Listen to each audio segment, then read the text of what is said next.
Okay, I will now call this council meeting to order at 5 p.m. on June 11th. And the territorial acknowledgement, I'm going to turn to Councillor Tobin Day to read the statement.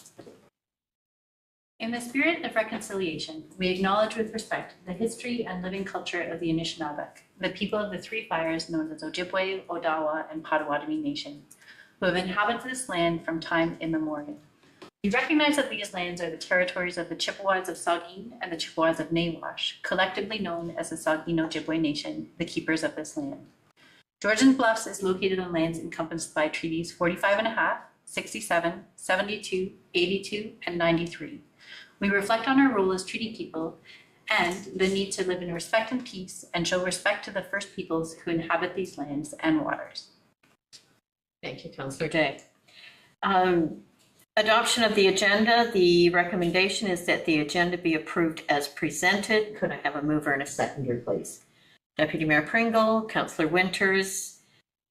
I will call the vote. All in favor? That is carried. Does any member have a pecuniary interest to declare this evening? Seeing none, you may declare at any time throughout the meeting if one should arise. Minutes of previous meetings. The recommendation is that the minutes contained herein be approved, and that is the minutes from Council May 21st and Special Council June 4th. Is there any, I'll ask for a mover and a seconder, please. Councillor Coburn and Councillor Scholnice, is there any discussion on these? Seeing none, I will call the vote. All in favor? That is carried. Does any member wish to make an announcement this evening? Seeing none. Public hearings. The recommendation is that the regular meeting of council be recessed to hold public hearings for the following applications. 7.1 DEV 2025-023, public meeting report for zoning bylaw application Z01/25 for Moore. 7.2 DEV 2025-024, public meeting report for zoning bylaw amendment application Z02/25 Sperano. 7.3 DEV 2025-041, public meeting report for zoning bylaw amendment application Z04/25 for cattle. 7.4 DEV 2025-042, public meeting report for zoning bylaw amendment application Z06/25 for Wilson, and 7.5 DEV 2025-043, public meeting report for zoning bylaw amendment application Z07/25 Donaldson. Could I have a mover and a seconder, please? Deputy Mayor Pringle, Councillor Day. Is there any discussion? I will call the vote. All in favor? No. Oh, sorry, Councillor Coburn, go ahead. Sorry, what was that motion for? Just to continue with the public hearings? To go into to do the public hearings, yes. So that's all we're doing, and then we're going into each separate one, and we're actually going to change the order of them and deal with Sperano first. Thank you. Okay, so all in favor then? That is carried. So this meeting has been called to consider zoning bylaw amendment applications. One is Z02-25 for property legally described as Part Lot 16, Concession 23 in the former Township of Keppel. 2 is Z01-25 for property legally described as Part Lot 2, Plan 398 in the former Township of Keppel. 3 is Z04-25 for property legally described as Parts Lot 4 and 5, Concession 1, North Center Diagonal in the former Township of Keppel. 4 is Z06-25 for property legally described as Part Lot 23, Georgian Range in the former Township of Keppel. And 5 is Z07-25 for property legally described as Parts Lot 2 and 3, Concession 2, South Center Diagonal in the former Township of Keppel. Madam Clerk, please advise the method by which notice of this public meeting was given.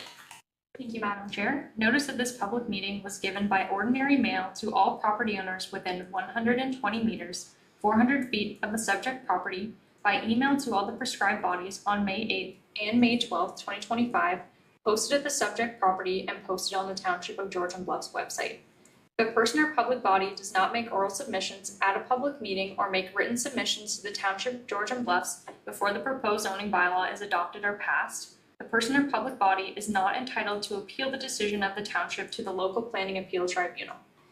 The person or public body may not be added as a party to the hearing of an appeal before the local planning appeal tribunal unless, in the opinion of the tribunal, there are reasonable grounds to add the person or public body as a party. Thank you, Madam Clerk. Mr. Planner, please proceed with your review of the first application, Z02-25, for property legally described as Part Lot 16, Concession 23 in the former Township of Keppel. And I think we're going to Mr. Wellwood online. That's correct. Thanks very much, Madam Chair. I will carry on with my review of the application on behalf of township staff. As you know, JL Richards, we are your planning consultant and we assist staff from time to time. So we've taken a couple of applications on this file list. For Sperano, Z02-25 is an application to rezone portions of a large rural property that's approximately 18.6 hectares in size, located on Concession 24 in the former Township of Keppel. And the application would rezone it from the rural zone to the rural exception 97 zone. And this would permit a kennel as a home industry, so an accessory use to the residential use. And that it would allow that home industry to have a maximum size of 115 square meters. There's an existing single detached dwelling and a barn on the property, and the kennel would be located inside what's now the barn. The proposed kennel the zoning bylaw amendment would allow the kennel to be considered a home industry, because currently the zoning bylaw does not consider kennels a home industry, and it would allow for that an increase in the maximum size of a accessory building for a home industry from 100 square meters to 115 square meters. So we reviewed the policies of the provincial planning statement, the official plan for the County of Grey, as well as the township's official plan. We note the property is formerly used as a farm. It's not currently being used for active farming, while there is some pasture land on the property further away from the kennel. There are some natural heritage features, a small creek, Gleason Brook, that traverses central portions of the property. The kennel would maintain the rural character of the area. It is suitable to the available infrastructure and services along this section of road. The kennel will not result in the removal of agricultural lands, and it conforms with the official plan for the county as well as the PPS. The zoning bylaw requirements for home industries permit a maximum floor area of 100 meters squared for a home industry use. And don't include kennels in the list of examples of home industry. So that is why there's an exception zone that's proposed to allow us to be a maximum of 115 square meters. We have received comments from the county identifying the need for a noise study, recommending a noise study as part of the use. We didn't, that kind of caught us by surprise a little bit. We'll turn it over to you folks for discussion. We initially recommendation of the application. When those comments came in, it's perhaps better to wait until that noise study is completed. I may turn it over just to see if there's been any additional conversation with county staff between them and the township. So maybe I'll turn it over to the Director of Planning. Thank you, Mr. Wellwood, and I'll turn to our senior planner here. Go ahead. Hi, thank you, Mayor Carlton. Just as a bit of an update, we have also, well, let me back up a little bit. In terms of the circulation, the application was originally circulated in late winter, early spring. We did find out that the circulation to the residents did not happen as we had thought it had. So our bylaw enforcement officer went out, personally delivered notices of the application to all the residents within 120 meters of the subject property. Since that time, we have received additional comments from several of the neighboring properties, and being a public meeting, I have to list them out. We did receive comments from, just open this up, from the Karens, the Dimmerts, the Hollies, Salisbury's, and the Youngs are all listed as comments, and those comments were circulated to council yesterday. We've also received a noise study from the, just opening that up now, that was conducted on behalf of Mrs. Sperano for the kennel use. And very briefly, the noise study modeled two scenarios. One for the an outdoor situation where up to 8 of the dogs were outside and barking. That the results of that study indicated that at the locations of the nearest receptor, which is the adjacent residence to the west, the noise levels right at essentially at the residence itself and at the outdoor area would be 40 decibels. 43 decibels is the Ministry of Environment, Conservation and Parks acceptable criteria for a quiet outdoor area. So this falls under that. And for the indoor use, they modeled to have all the dogs barking at the same time inside the kennel building, which is the barn. If the barn was just left as it is right now, with no insulation or anything like that, the levels would exceed the 43 decibel range that the ministry requires at 53 decibels. If the barn was renovated to mitigate that sound by adding 2 layers of drywall to all the interior walls and ceiling and properly glazed windows, that noise level, again, this is a noise level measured at the adjacent property, drops down to 18 decibels. For comparison, a 43 decibels is considered a quiet environment, equivalent to a hum of a fridge. Right now, in this sort of environment, which is an office environment, me speaking, noise levels are at 60 decibels. So just to give some comparators. That study was just received yesterday and circulated to council as well.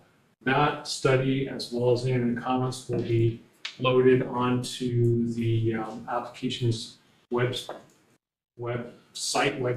on the county's, on the township's website, under the planning tab and under the public meetings. It'll all appear there. Thank you. So 4 members of the public registered with the clerk to provide comments in support of or in opposition to the application. So public participants will be called in order of registration. Please state your name and address for the public record, and the imposed time limit is 5 minutes. And I welcome everyone for taking the time to be here this evening. And first on the list is David Bruin. If you would like to come to the center. State your name and address for us, please. My name is David Bruin.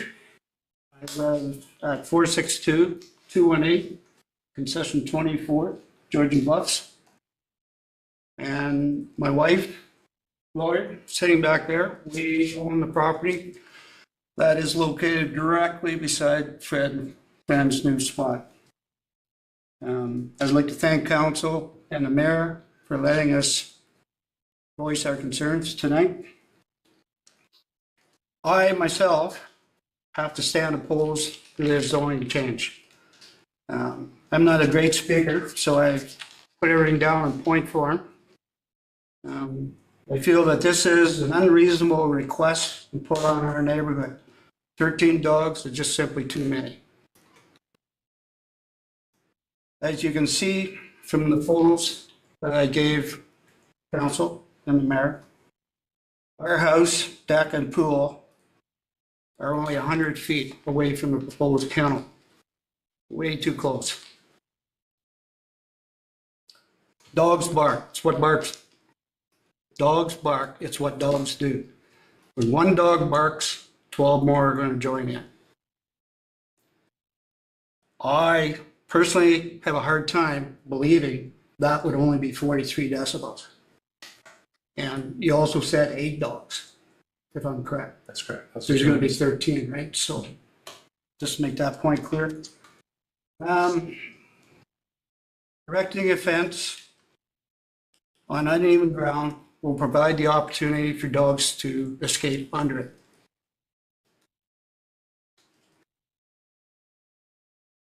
Personally, I've had dogs in my life, my entire life. My family, my brothers, sisters have all had dogs.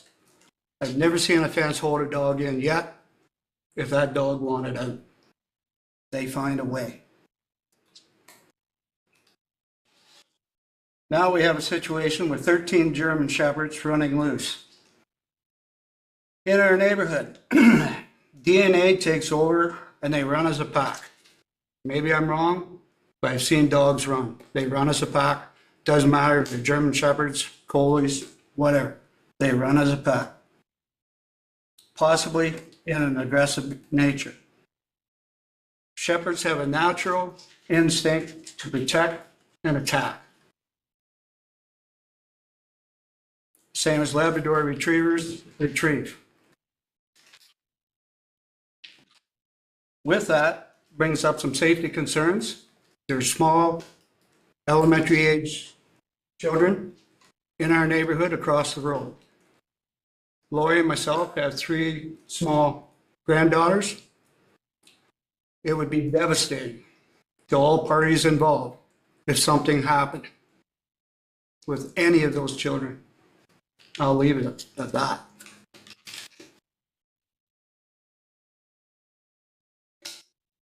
In discussion with Fred, he informed us that he was told by this office to place a southerly fence running east-west along a line that will close in our backyard. To both Laurie and myself, this is unacceptable. We don't want to sit on our deck or be in our pool and have to look at a black pole, black chain link fence. We spent our entire life savings 15 years ago to build this house because of the setting, the beauty of the setting, and the privacy of the setting.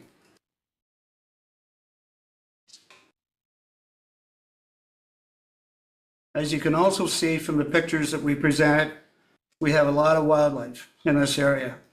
In the winter, deer move into our backyard and spend the winter there. They move up in the ridge to sleep at night, and they move down and feed on the watercress in the ditch and our spring. Usually they spend all winter there until winter breaks up and they can start feeding in the fields, etc. If a fence of any kind is erected, it will stop that natural movement of wildlife. In closing, I feel for Fred and Fran. This is a lousy way to begin an exciting new time for them in their lives, but 13 dogs is just too many. It's too much to ask our small community to put up with. They were told by this office that the amendment would be accepted and passed. Therefore, they went ahead in early spring, started to erect fences, and did the aforementioned changes to the shop, not the barn. There's no barn on this property. It was a workshop. That's all it is, not a barn. A lot of money was spent on their part to try to fix this problem. We're sorry that it's had to come to this, but we have a very close-knit community there. It's peaceful, it's quiet, neighbors all get along, and we just want to keep it that way. Thank you for your time. Thank you, David. And next we have Lori Bruin.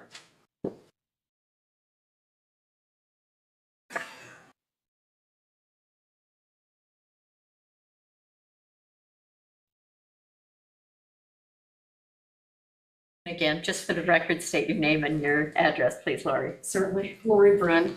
Our address, or my address is 462-218, Session 24, Georgian Bluffs.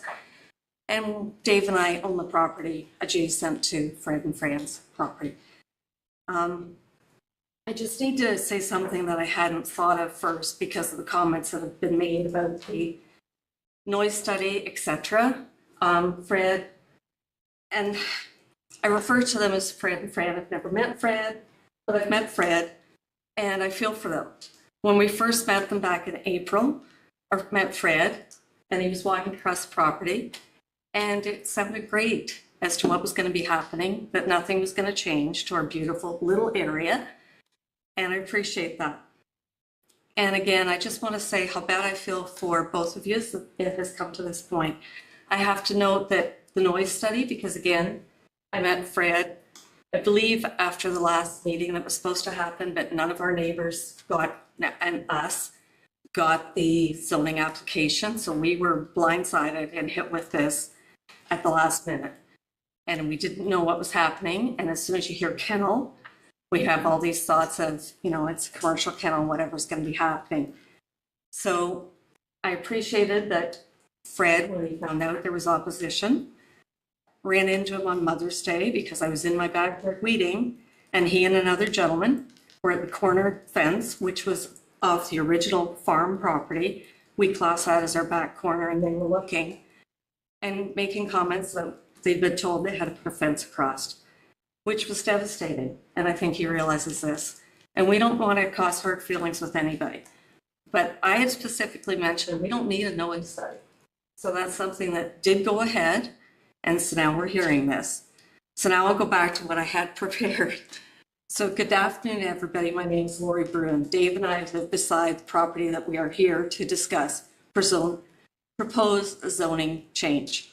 First, I need to apologize to Fred and Fran. I should refer to them as Mr. and Mrs. Miss, but I'm not sure of their last names. I'm sorry about that. I know it is on the application, but I don't know how to pronounce it. I would also like to state I'm sorry we're all here. I feel for everyone involved. I'll start with a bit of background. In 2007, Dave and I purchased our little piece of heaven, our dream property, which was just under 3 acres, which had been severed many, many, many years ago from the original 50-acre farmland. When we moved in, our original intent was to hopefully buy the rest of the property and put it all back together as a 50-acre parcel. But unfortunately, that didn't happen. When we started our home build, we didn't have neighbors on either side, just our awesome neighbors across the road. Thanks, guys. Describing our property, I use left and right because I'm kind of directionally challenged. You come in our driveway. Our shop was built on the left-hand side, and the left-hand side is where the property, Fred and Friend's property is. I'll refer to it as the Cruiswisers because they moved in. On the right-hand side, our neighbors are now Jody and Catherine. And Jody wanted to be here tonight, but couldn't. The property to the left is neighbors, sorry, I already said that. So as we keep going back, you go past our shop. Our house was built along a ridge because that's where it was most feasible to put it. Plus, we have a beautiful view of the fields. So that's what we did. I refer to the fields as being a front field and a back field because Gleason Brook does run through it, dividing these fields. We have a natural spring in our backyard. Beautiful natural spring turned into a little pond. And when the whole area floods, our spring becomes a tiny little creek that went into another little creek that runs adjacent or parallel to Gleason Brook, and then it all flows together. So this little area, which typically runs into their property, is basically wetland. When the farmers have used this in the past to cut hay off those back fields, they can't come into that little spot because it's too wet and the tractor bogs down and then you get stuck. So depending on the time of year, you look at your water levels. So this is a special spot because that's where the wildlife comes. They come across the field, they go into the spring, get something to eat. In the springtime, we have a bear that goes across between our property and Jody's. And if the fence that possibly would be erected along the back of our property, bear's going to be some pissed off when he comes through and he can't get through. This past winter, we had ducks that lived here. They were lost. They didn't go south, but they stayed in our little spring and up into the little creek where they felt safe. The reason I'm mentioning all this is I'm not addressing the noise factor. We know there's going to be noise. You can't move in a bunch of dogs and not expect noise, but we have noise in the community from other things. I'm a little concerned about the safety. I'm a little scared of big dogs, and having a bunch of them move in is a bit of a risk for me, but we'll figure that out, I'm sure. The one reason for my main concern is, again, like I said, the fence. That's just a deal breaker. It really will destroy the beautiful area. The other reason for my concern is when the neighbors, the Kreuzreisers, bought and built, their house is at the front and then their shop. It's not a barn that was originally built there that we all think of barn board and great big barn structure. No, it's a shop, it's a workshop. It's adjacent to our house. So when they're doing a noise study and they're referring to the property beside, we're not even 100 feet, our bedroom window, from where the kennel will be. So again, a bit of a concern. My other concern, and when I'm mentioning our spring, it dries up. We run out of water. We're getting to the time of year when we have to bring water in. We'll fill a cistern because that's the only way of keeping water there. But as the Kreuzweisers, when they built their house and drilled their well, our nice little pond went all muddy and murky. So they had the same vein of water that we're on. My concern is how many people are moving in, how many dogs are moving in, how much water is going to be used to clean out a kennel, because obviously they put a lot of work into doing this and looking after the pets. But where's that water all coming from? Are we going to want to run out of water? Are we going to have to bring more in? We don't know what's going to happen because we don't have any idea as to how this kennel's going to run. But my biggest concern is where's the waste going? They'd have to clean out the kennel. Do they have a holding tank? Is the waste going into the holding tank or is it draining into the ground? And when the dogs are outside in their run or wherever they're going to be, they will pee. Dogs pee. That's going to go into the ground and that's our drinking water.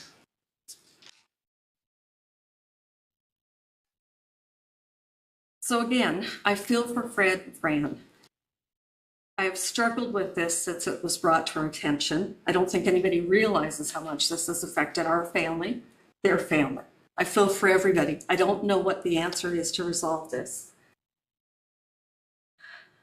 In closing, I'm not happy, and we've heard 13 dogs, and your study maybe did 8, but 13 is going to bring the noise levels up.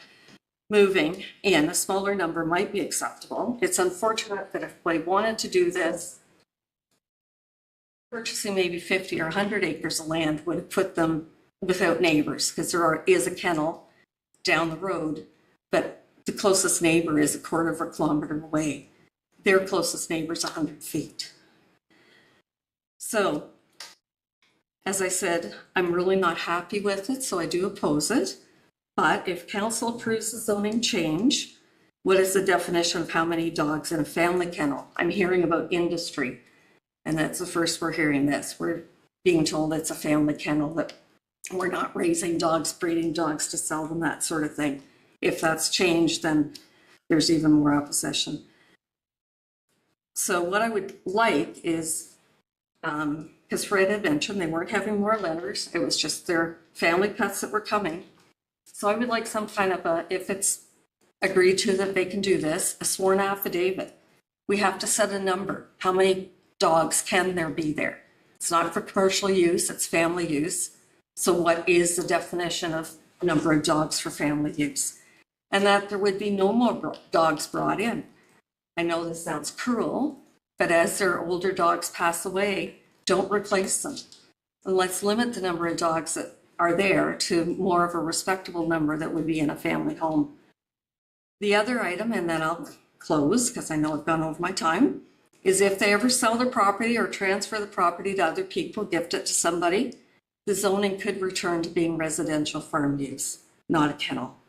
I dearly hope we can work this out somehow and be good neighbors, as Fred had mentioned when I first met him. Thank you very much for your time.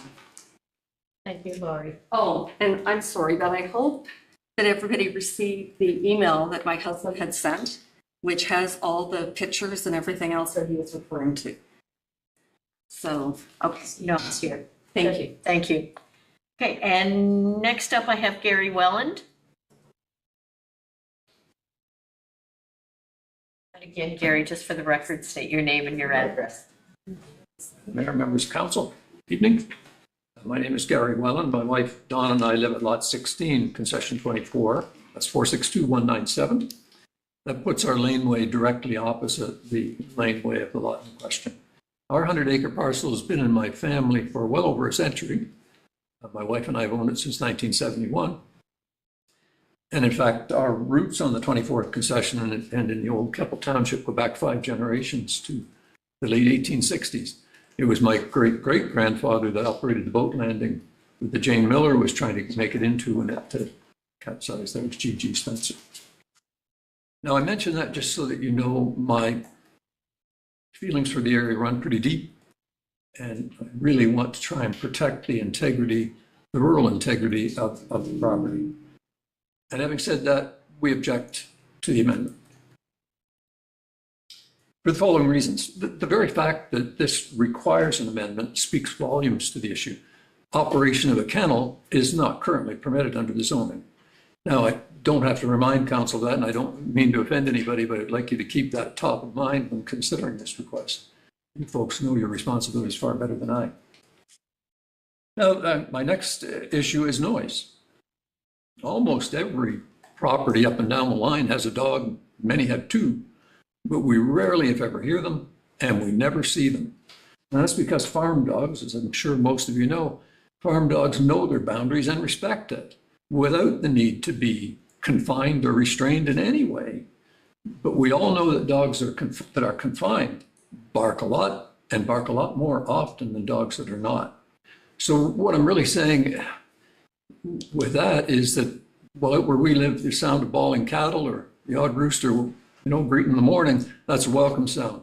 But the sound of a dozen dogs barking in the middle of the night or the middle of the afternoon, not so much. The next concern I have is safety and security. Dogs that are confined spend a large part of their time trying to find a way to get out.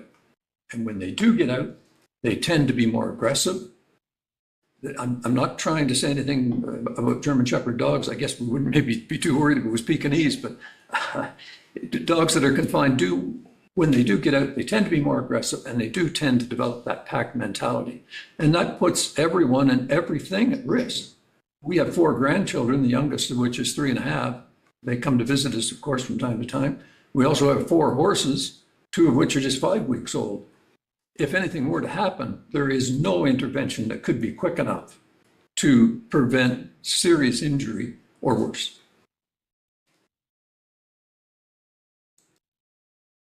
I know I would far rather meet a pack of coyotes or a black bear, and I have from time to time on our property taking my recycling down the lane on a Monday morning, than a pack of domestic dogs. Wild animals have a natural fear of humans. Domestic dogs have no fear whatsoever. The fourth thing, should council approve this amendment, I think you all know that that decision will be used by this council or subsequent councils on behalf of the current owners or subsequent owners of the property to further expand the usage into commercial operation, either as a breeding facility or a boarding facility. So for those reasons, and they're much the same as what's been expressed already this evening, we do stand opposed to the amendment. But one last thing I'd like to say just before I leave the podium is that both my wife and I aren't terribly comfortable opposing anything anyone wants to do on their own land. That doesn't really sit well with us, but I hope I've articulated clearly enough my concerns with this particular amendment for you to give it consideration tonight. Thank you for listening. Thank you, Mr. Welland. And next is Tyler Salisbury.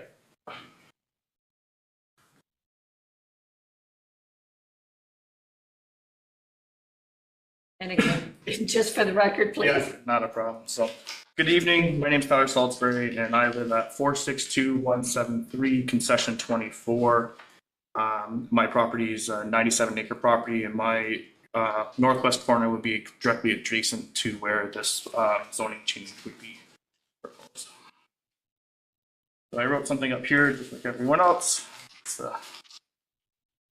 go through it here. So. I'm here to speak on behalf of the zoning application for the kennel at 462202, as we know here. First off, I have to address the township on how the original notification in the matter was unacceptable. If it was not for the Georgian Bluffs bylaw officer, Brian Folis, who contacted one of the neighbors, we would have had no idea that there was the original council meeting on May 7th. He showed up on the property on May 6th. So a few of us neighbors got together, put the letters together and passed them forward to at least get the meeting to push a little bit farther down the road. There was no actual public notification that I received or any of the other neighbors properly or any property was posted until at least after May 8th, after the original council. Regardless of this, we are here today to discuss this amendment. My wife and I opposed of this zoning change for two major concerns. One is we bought this property back in 2015 to raise our family. We're a young family. I have two young children that are on the property running around at times. From my understanding, what will be boarded at this facility will be German Shepherds, 13 in total. And from my knowledge of German Shepherds, they're a strong, intelligent working dog for many police forces and military for their aggressive instinct and bite aggression. I've looked at some documents online and basically listing from some law firms and law offices that German Shepherds make up 3.72% of all dog attacks a year, as well as German Shepherds are the third in the Center of Disease Control list for most likely to be reported a cause of human fatalities due to their bites. As a parent that owns the property with 100 acres or 97 acres to be exact, I allow my children to explore the property. That's why I bought the property, for them to be out there so I don't have to concern about safety concerns of road traffic or people being on my property. I want them to be outside knowing that they are safe. We're not talking about one German Shepherd on a property, we're talking possibly 13 that are housed. So basically where I see is that if these dogs were to get out for improper fencing or not professionally trained or managed, they will be trapped on the pack or could become aggression and come onto my property with my children outside. Many of us have young children or grandchildren in the area with pets. Coming into my second opinion or second point would be the excessive noise. I understand dogs are going to be dogs. I have two farm dogs of my own that travel on my property and outside most of the time. I do bring them in at night to make sure that they aren't barking because dogs do bark. Housing 13 dogs on a property would just be continuous barking all day long.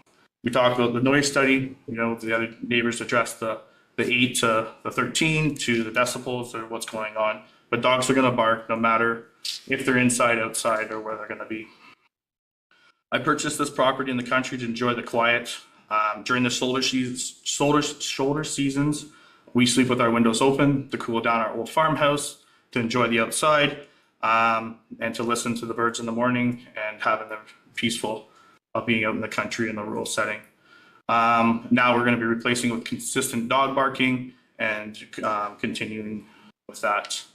Not only will these dogs disrupt my own lifestyle as well as my family, but with my two farm dogs and other dogs in the area, we've now taken those 13 dogs barking to multiple dogs up to 20 because dogs are going to bark and they're going to communicate back and forth. So we'll change the behavior of my own dogs and their instincts to bark back and causing more disruption in the neighborhood and the peaceful characteristics of where we live. In conclusion, I oppose to this amendment. It is not, and in my own opinion, it's not common for someone to have 13 German Shepherds as a pet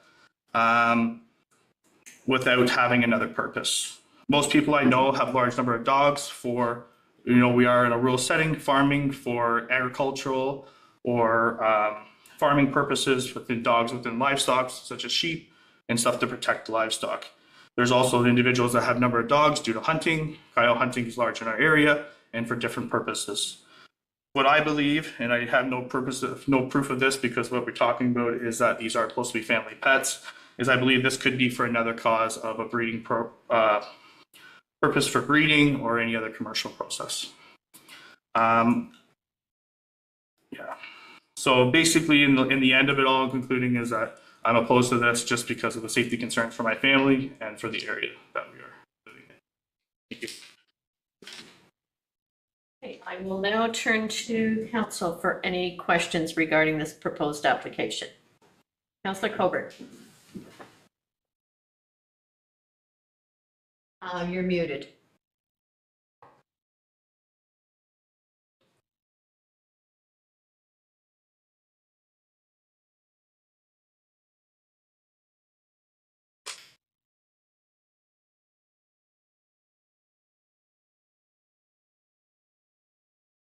Is that okay now? Yep, we can hear you now. Go ahead.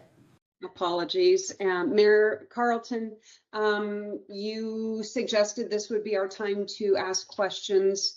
I don't know that I have any questions, but I have some comments. Would now be the appropriate time?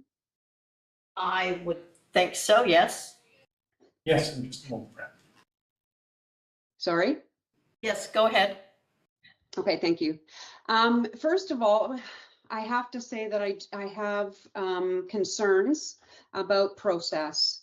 It's disappointing to hear that notification was not achieved in the way that it ought to have been.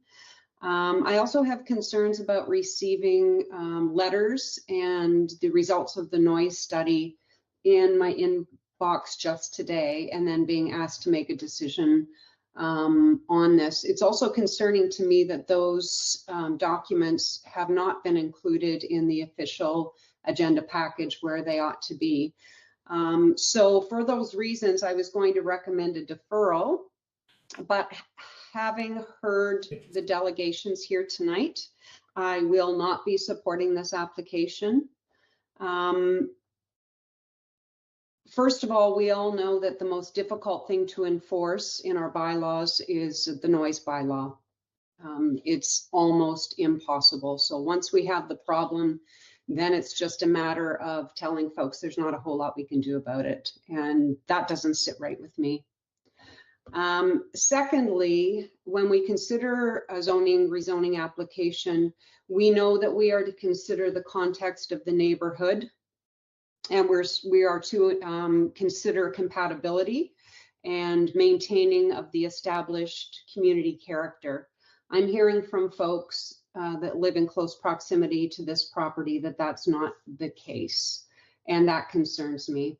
I think if we are to approve something that might significantly affect folks' right to the peaceful enjoyment of their properties, I think we ought to take pause before we do that. So for those reasons, I will not be supporting this application. Thank you. Okay, thank you for your comments. Councillor Scholdice. I just want to make sure you guys can hear me okay. I'm coming in from Zoom tonight. So. Yep, we can hear you. Perfect. I don't have any questions, but I do have some comments. I want to start off by saying I like dogs. I think many of us like dogs. I think dogs are great. I have one Bernese Mountain Dog on our farm. His name is Pete. Here's a really quick photo of him. Super cute little dog. I don't know if you guys can see that. Bernese Mountain Dog. Yeah. But I think we need to take a look at this and be very careful and consider the impact of this proposal. I won't be voting in support of this application for the following reasons. Based on the proximity to the neighbors. From an aerial review, the proposed kennel would be located less than 50 meters from the nearest neighboring home. That's incredibly close. Based on the noise burden, the noise study makes it clear that without significant interior upgrades, this kennel would exceed MECP Class 3 nighttime noise limits. To bring the proposal into compliance, the applicant would need to install 2 layers of 5/8-inch resilient soundproof drywall on all interior walls and ceilings, double glazed acoustic windows, solid cord sealed doors. I might add that I was disappointed to hear that this study was only based on 8 dogs. There's 13 on the property. That's disappointing. That's not accurate. I won't be voting based on the location. This is a large rural property. The property owners have 46 acres. If the facility were proposed at a different section of the property, I probably wouldn't have a problem with this application. You guys have 46 acres. Choose a different spot and not literally beside your neighbors. Based on the quality of life impacts to the community, we're talking about a commercial scale kennel for business, housing over a dozen large breed dogs. That's a large lifestyle altering impact for nearby taxpayers. We've heard it here this evening from the kind folks that came and spoke.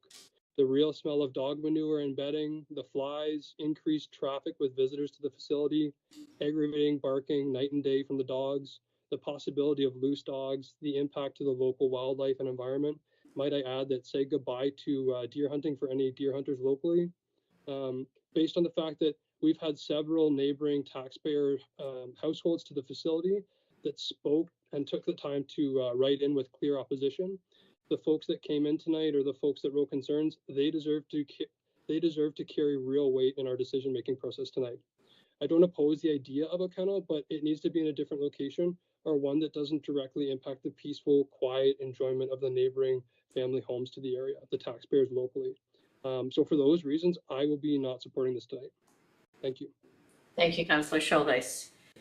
Anyone here in chambers? Deputy Mayor Pringle. Yeah, thanks, Mayor Carlton. Yeah, great comments from the 2 councillors there, and I do echo a lot of what they're saying. But I'm a little confused on whether these are family pets or is this actually a kennel that's got.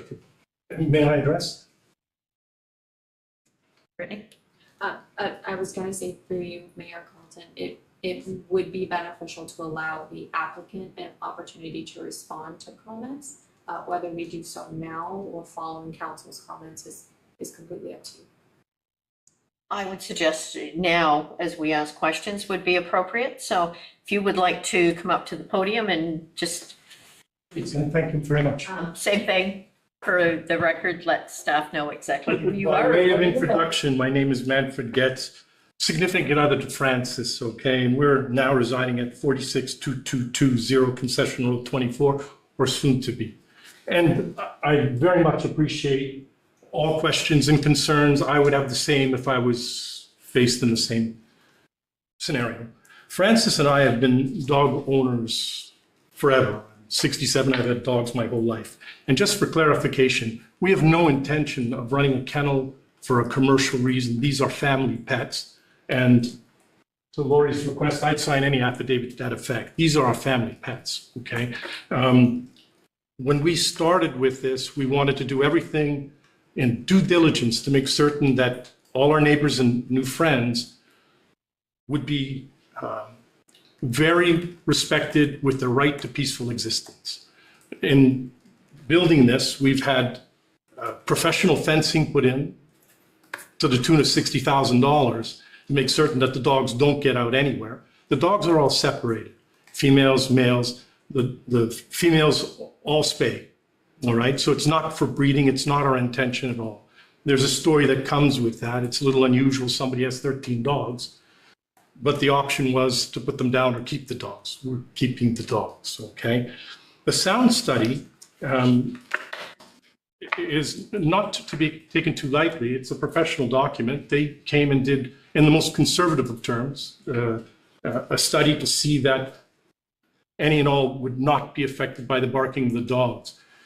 To address the good councillor here with the barn, in this is a suggestion to mitigate the construction of the interior of the barn with 2 layers of 5/8 drywall and sound woven so that there is no noise at night, that they will be able to hear. All of that will be done, okay? And the inspectors are welcome to come to check to make sure that we've done all the things we've promised to do, okay? The fencing, in meeting Dave and Lori, and I hope that we can move forward in a good way. I have no intention of adding any extra fencing that isn't already existing. We've set the fencing very far back from their property so they could still enjoy the property as they have for so many years, which is they have their 2 acres. They're welcome to look over the whole 50 acres. I don't want to disturb that. I don't want to disturb anybody's lifestyle. I wouldn't want my own disturbed.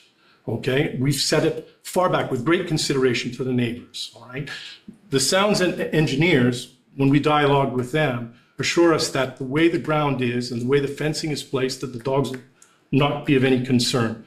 The dogs are never out, although there are 13 dogs. He suggested here again 8 dogs. It wasn't a misrepresentation. He was saying that there would not ever be, in worst case scenario, more. And I'm sorry that you didn't get the copy of this any sooner than we could get it.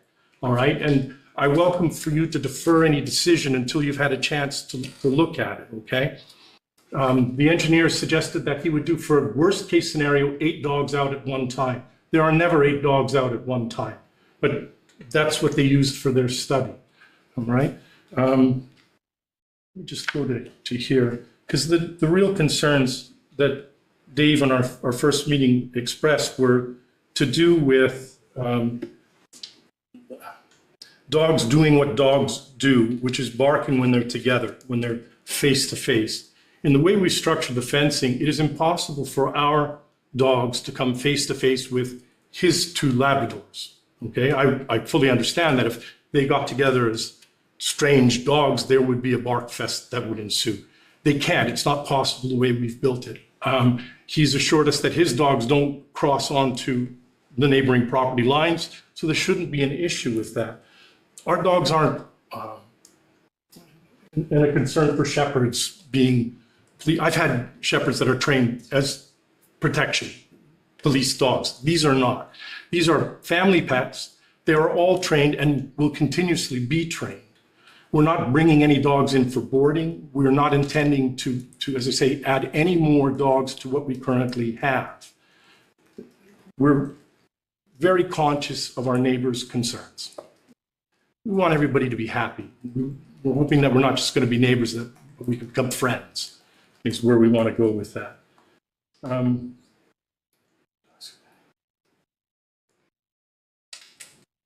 Noise mitigation. We're doing everything to make certain that there will be no issue with noise. I mean, currently we have the dogs in a rural area and we're not having any problems there either. We just decided we want to move further out into the country. We love it here. It's beautiful. I should also say the reason we sought this amendment was not because we want a kennel to breed dogs. It's a municipal requirement. If you have more than 4 family pets, we're required to apply for the amendment. Forgive me. Yeah, we're required to apply for the amendment. Not that we're intending to run a kennel. It's not our interest, okay? But we're required to in order to have the number of pets we have. That's all I want to say. And I open my heart, my door, my phone to anybody that has any concerns. And if ever there were an issue or any kind of issue from anybody, we would remedy that immediately. We have the means, we have the patience, we have the time. I'm hoping that you look favorably upon this. If there are any questions, and I say, this sound study came up later than I would have hoped. I'm more than happy that if you want to take the time to review it and then look at that. Okay. Thank you. And I think I'll go back to Deputy Mayor with his question before I go to others. Yeah, thanks, Mark Earl. Yeah,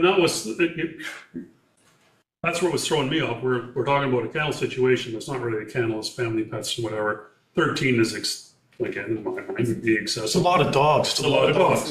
And again, too, I go back to my own example. I just live outside of town here and I got neighbors within 100 feet both sides, and my neighbor's 2 dogs are over, my neighbor's 2 dogs are over, and my 2 young lads got their dogs. I got 6, right? That they're there and they do their thing and carry on. So I'm kind of conflicted. I really 100% feel for the neighbors. I understand about the view. I understand, about changing all that. And as far as what we have in front of us, as far as what's being proposed, it's there. It's in the zoning bylaw to be able to amend that. where I get lost in it is we're really going down a civil road when neighbor's pitting against neighbor to like or not like the situation. I understand 100% where the neighbors are coming from. I understand you have 13 pets. And I'm kind of on board with Councillor Colburn here that I'm not sure I can make a decision today where we're going with what's in front of us. I see both sides. Yeah, I appreciate it. I obviously want the neighbors, I want us all to get along because we It's don't want to important. visit it because we have the bylaw officer coming. It's important everybody gets along. Right, and again, that's where I really see this today myself. The piece, you got me with the piece and the deer and the bear and the Spring-fed creek and all the rest of it there. That means something. That's environmental. But, and again, if I could, Honorable Sir, what we've structured impacts that in no way at all. Their view is not obstructed. The wildlife comes straight up as far as they want to go. And I have an insulative fence even between that to protect the environment. That's all in the study as well, to protect the local wildlife so that they're not impacted by the dogs. So if you look at the structure of the runs and the images that are provided in the study, you'll see what I'm speaking of. Their property's view, it doesn't change. We're creatures of habit. Nobody wants anything to change, myself as well. But I've looked at all of that as we structured this with respect for everybody. All right, so in answer. I'll leave my comments until you've had a chance to look at it. Yeah, thank you. Councillor Winters, you have a comment, or Councillor Day? Yeah, Councillor Colburn, I see your hand up. I'd like to go to the other two in Council Chambers here first. I have a couple of things. You've already answered one of my questions in that, is the applicant willing to do the work suggested in the sound study? And it sounds like you And are. welcome to come and inspect. I will decline, but somebody else maybe would be more appropriate for that job. But that was definitely one of the things. And I did want to comment to Lori in particular that I really respect how well you know your land. So there's your knowledge of that beautiful area with Gleason Brook is really meaningful and valuable and something to be protected for sure. And I appreciate your efforts to do that. And I do think protecting intermittent wetlands is incredibly important. I see how much Gleason Brook changes over the seasons and know that it can be quite the brook at times, but also very small at other times. So I wouldn't want to make any decisions if the only data we're using is coming from a time when the brook is not particularly big, if those are when the images are being taken. With that in mind, there was in one of the letters we received, sorry, I've got a couple of screens open here. In one of the letters we received, there was a question about, my understanding is that when such bylaw amendments are applied for, Bryce Sauble Conservation Authority has to be contacted because of the proximity to environmentally protected lands. So I just wanted to make sure that question was addressed from one of the letters that was in that email we received recently. And if I could speak to that, we know the environmentally protected area, and we ourselves will protect that as well to ensure that there's no encroachment on those areas. We want to leave it just as it is. The couple of acres to around the house is all that we're using, and the rest of the farm will be left precisely as it is for us to enjoy too. Yeah, it is. It's beautiful. It's beautiful. I've walked it a bunch of times. If I may, although Bryce Sauble Conservation Authority was circulated, we did not receive comments from them on this application. And it could be that because of the distance from the application area itself to Gleason Creek, it was outside of the regulated area. But I can reach out to the Conservation Authority to see if they will provide comments. I would appreciate that. If it is not something they need to comment on, I think that's important for us to know as well. And in that same paragraph, there's a question about page 48 of our zoning bylaw, it's section 5.23, which prohibits the use of kennels in all zones. We did receive this quite recently, as we've already spoken about, so I haven't had time to look up that bylaw, but I just wanted to make sure that that has been addressed as well. To Mayor Carlton, yes, our zoning bylaw does not permit a kennel in any zone, and hence that's why the amendment. This is the amendment. And I think I know the answer to this question already. So this is new, there's a lot of new information tonight. It's a home business, but it's a personal kennel. It's not a business. I don't know how kennels are managed across the province or county, or if there is any management the way there would be for other different types of businesses.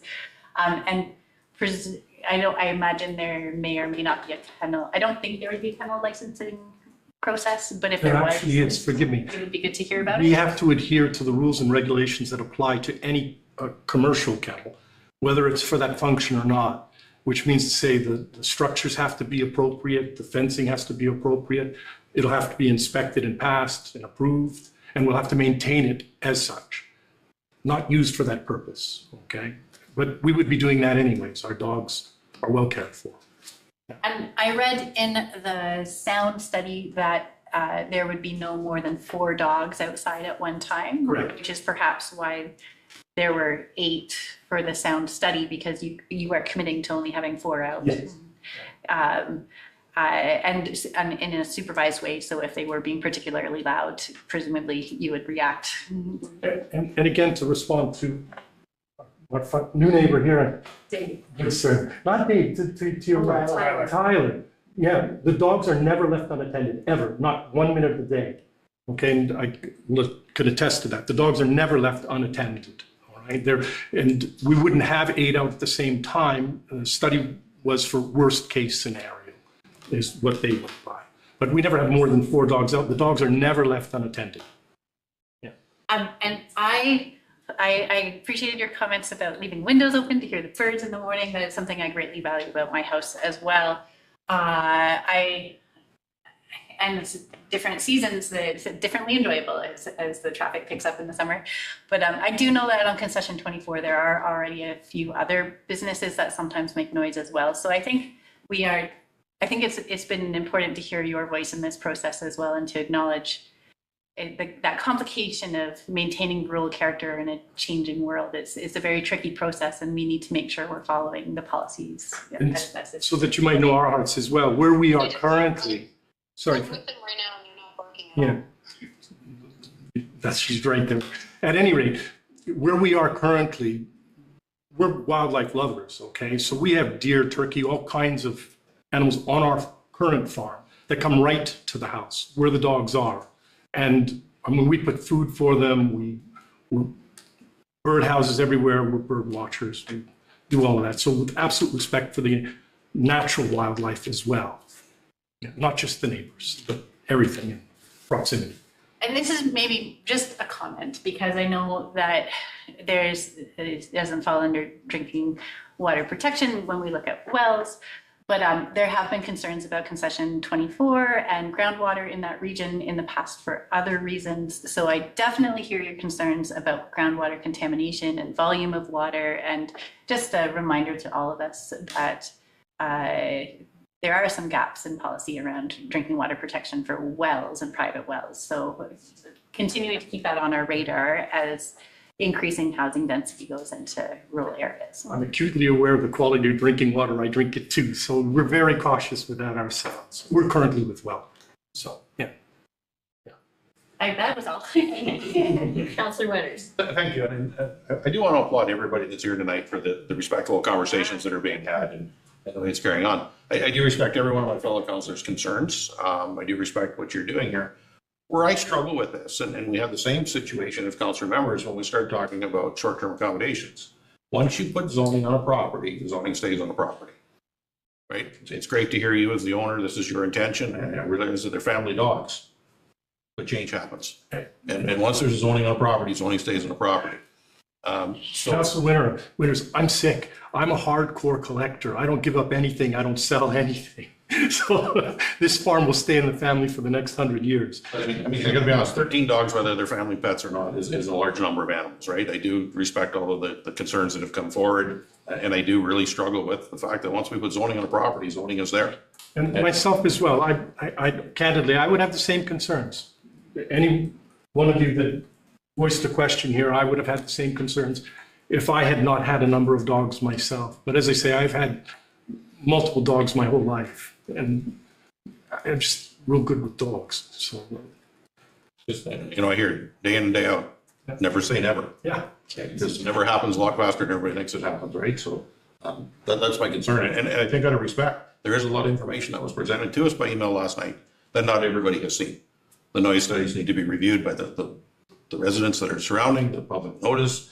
I really think there needs to be a little bit more thought put into this, and everybody needs to digest the conversations that we're had tonight. Okay.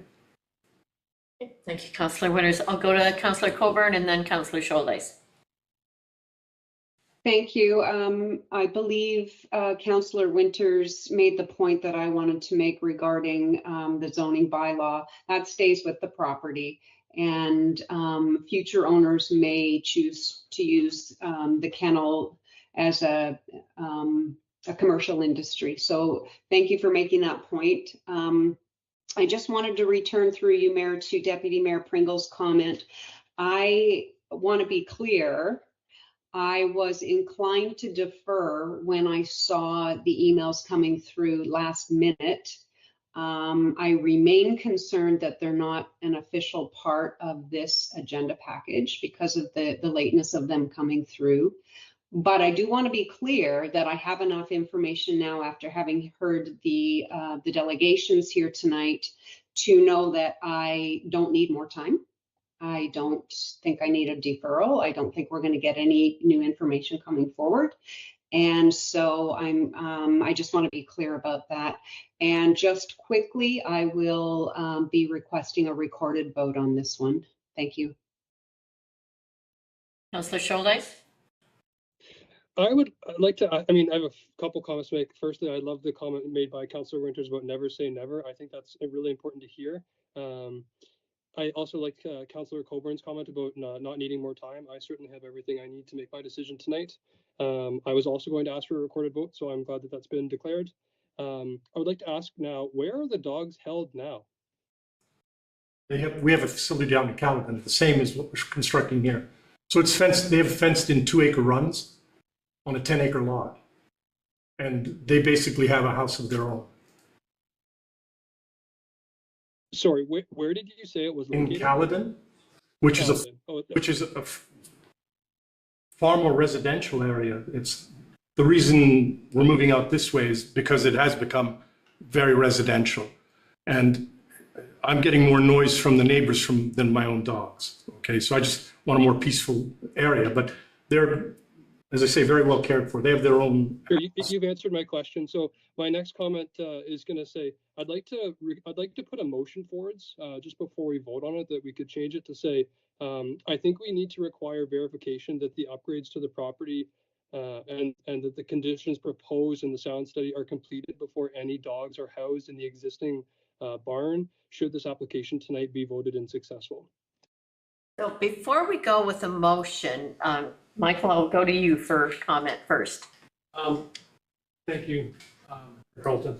I just want to remind everyone, the purpose of tonight's meeting is it's a public meeting. It's an opportunity to gather information, an opportunity to hear concerns at the staff level. And with all respect to council, I do not mean by any means to overstep, but with the information received tonight, and very typically with a public meeting, staff normally will come back with a recommendation report that addresses all the comments received. That way, all the comments are part of the public record. The noise study would be part of that same public record. I would be concerned if staff weren't given that opportunity to come back with a further recommendation report, so the council can make an informed decision after reviewing all the information that was received over the last couple of days and sleeping. Thank you for that. So my comment was going to be to ask, because there's been a lot of questions raised here tonight, to ask if we could perhaps defer this to allow all those questions to be answered and to find out what are the ramifications of us, whether we oppose or put forward under the Planning Act, what happens if we oppose it? Are we going to land tribunal? I think I'd like to know that information first before we proceed to next steps. So I think deferral might be the best thing this evening to get a lot of these questions answered first. And Councillor Coburn, I see your hand up again. Thank you. And through you to Mr. Benner, there was a recommendation in the report, and so that's what we're responding to. But I do note that it says pending information to be received during the public meeting, so I respect that. I believe I know where you're going with that, Mayor Carlton, in regards to potential outcomes and land tribunal. I've heard this, if I had a nickel for every time I've heard this in the 6 years I've been here, I would be a lot wealthier than I am at the moment, that we can't vote against something because it will lose if challenged at the land tribunal. And that's not at all convincing to me. I still have to cast my vote in a way that reflects how I feel the situation ought to be, not whether or not we'll lose at challenge at the land tribunal. So if I could just respond there, I think my intent is a lot of questions were raised. That is only one that's in my mind that I think I'd like to have an answer to, as well as an answer to all the other questions before we come back for final decision. And because this is just a public meeting, and that's normally what would happen, I think it would be nice to follow that process. Councillor Scholdice, I see you've got your hand up. I just wanted to circle back to the fact that I did put a motion on the floor. Do we need to do anything about that in a public session, or should I redact my motion, or how would we go about that? Sorry, I missed that, so I'm looking to the clerk. Go ahead. Oh, I can repeat my motion if you want for clarity. Yes, please. I'd like to put a motion forward that we require verification that the upgrades and conditions proposed in the sound study, that they're completed before any dogs are housed on the existing property, should this application be successful. I'm looking to the clerk for.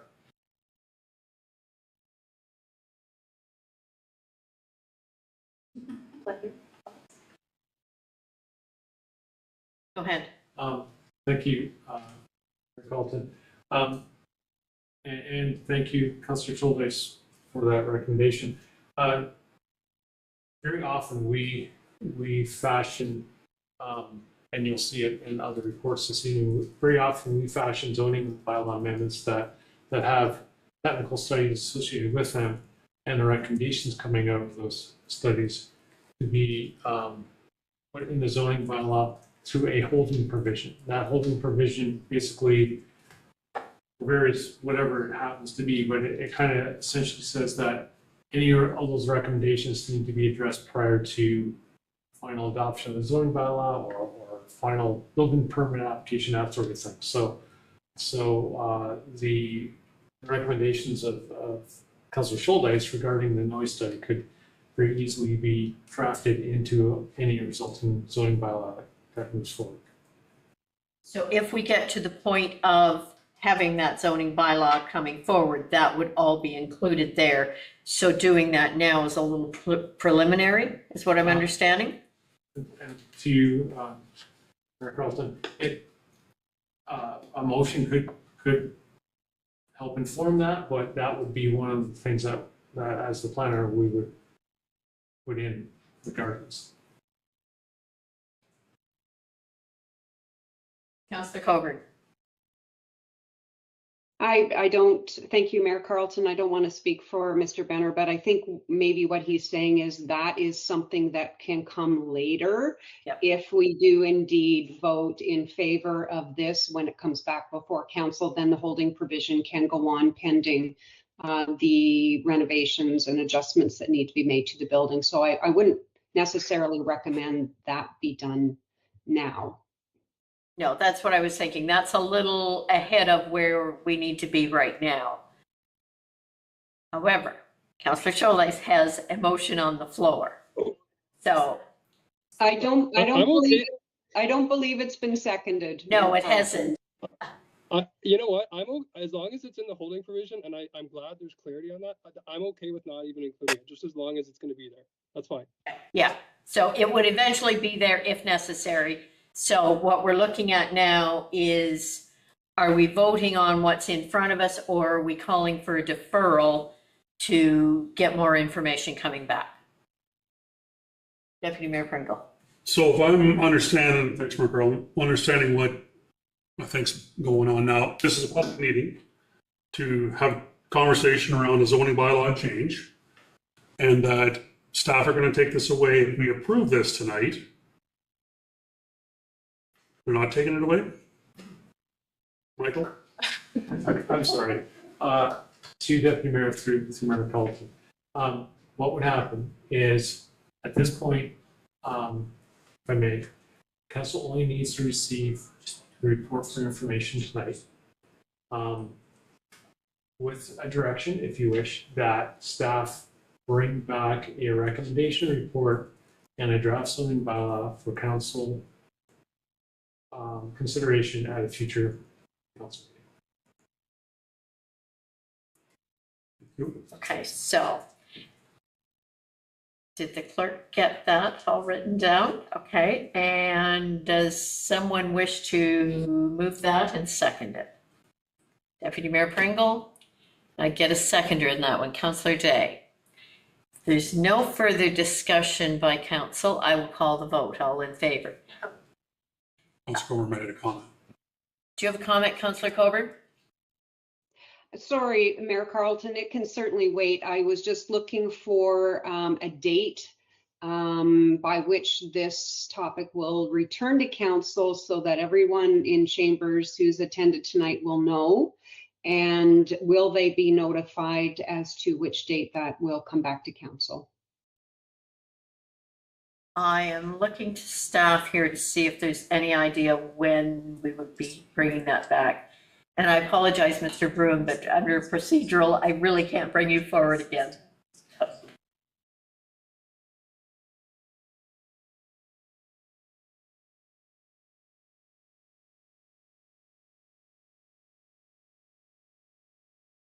I would get the same response. Sorry, it's Lori Bruins. Yes, yeah. Under procedural bylaw, once we move through that, we would have to waive that procedure to go backwards, basically. So We would like to respond if we could, very, very briefly. I'm going to look to staff for. It'll only take a couple of minutes. Won't even take 2 minutes. Mine won't. Neither would mine. It's council's decision whether or not the procedure bylaw is waived to allow that. Okay, so. I say waive it. Let them speak. Or just give us a minute, because we have these rules we have to follow to do things properly. So we have a motion on the floor. We're waiving procedure bylaw. We're about to throw another motion on the floor without having voted on the first one. You're good with that? Is council willing to waive the procedural bylaw to let the Bruins speak again? Councillor Coburn. I will so move. Okay. Can we make it a 2 minute or less than 2 minutes? Definitely. Yeah. Okay, I need a seconder. Deputy Mayor Pringle, all in favor? That is carried. Okay. Go ahead. Sorry. There's just these little rules that we have to follow, so go I ahead. understand that. Yeah. But the sound study should be put in the recycle box. It's not accurate. It's not realistic. There's 13 dogs, not 8. Fred, with all due respect, I'm sure at some point those 13 dogs are all going to be out together. If not, when 13 are in the kennel at night, and the I coyotes come think up. we need to stop that there because we can't keep going back and forward. We need to bring this forward through staff for another report back. If I could just in brief, just to appease Dave. Okay, with all respect. Lori? If I could just briefly speak, I just want to reiterate, with all due respect, I appreciate everything that's been happening and we're all trying to get along and try to figure out how to make this work. I know this is going to get deferred.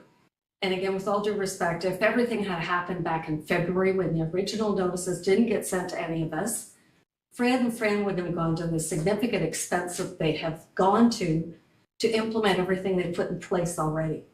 So there's definitely, to drag this on even further and providing proof. I was really appreciative to hear Fred comment that sounds to me like he's not planning to put a fence across our back part, which is awesome.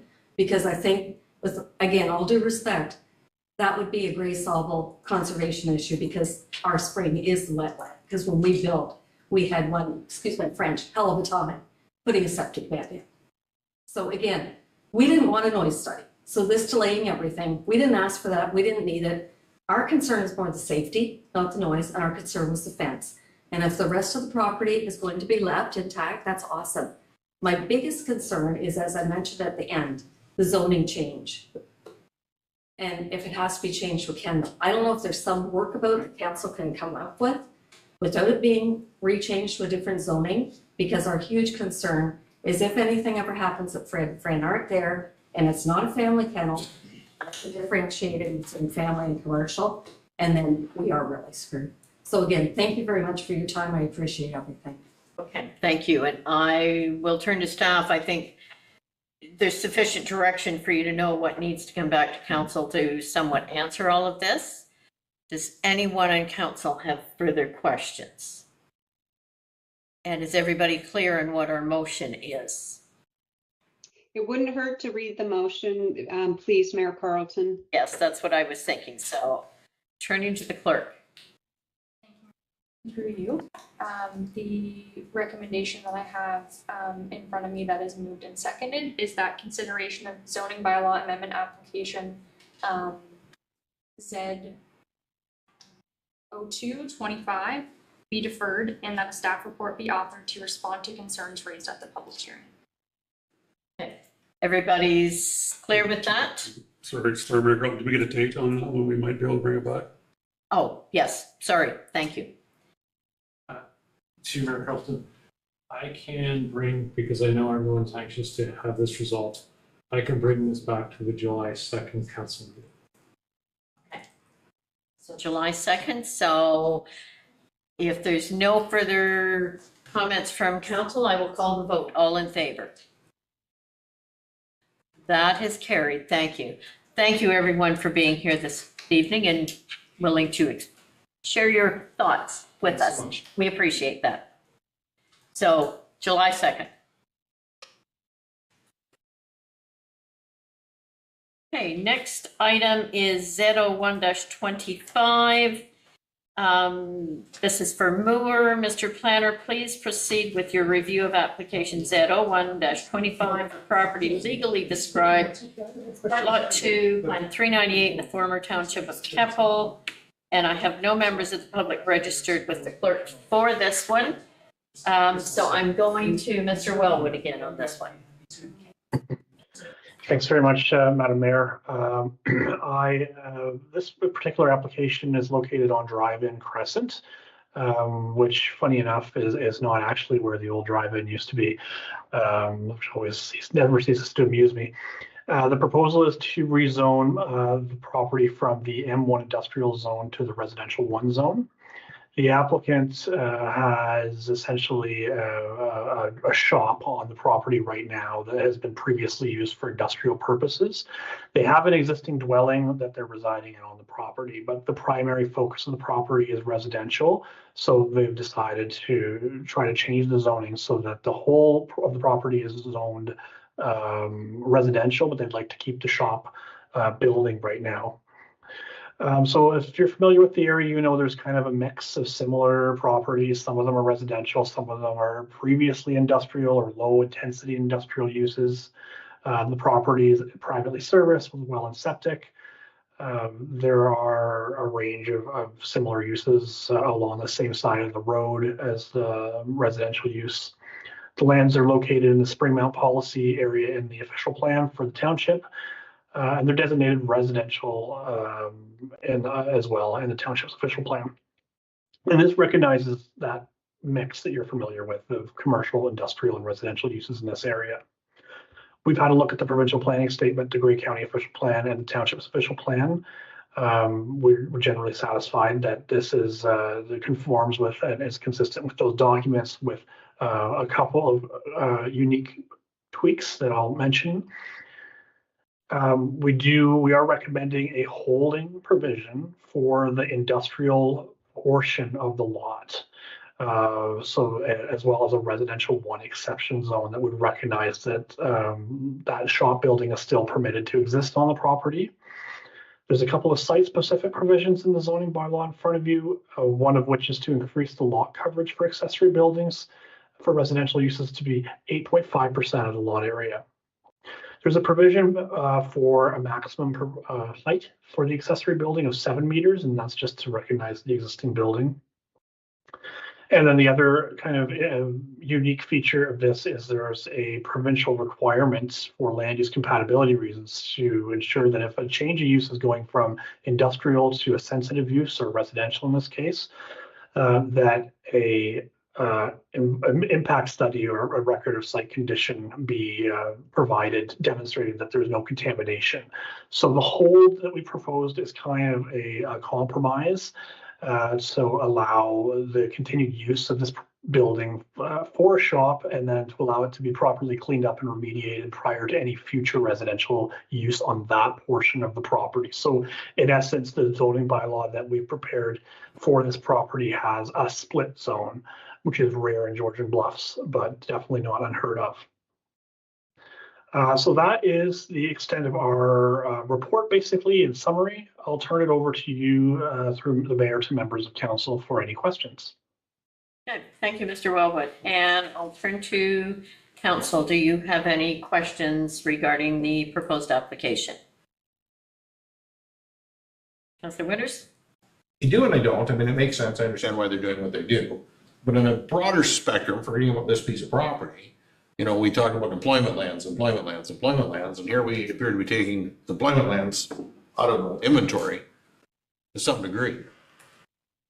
You know, so, I mean, I understand why they want to do what they want to do. I don't fault them for doing that, but on a bigger scope of an outlook is you don't get industrial lands every day, and taking industrial lands out of the package and then trying to get employment lands down the road.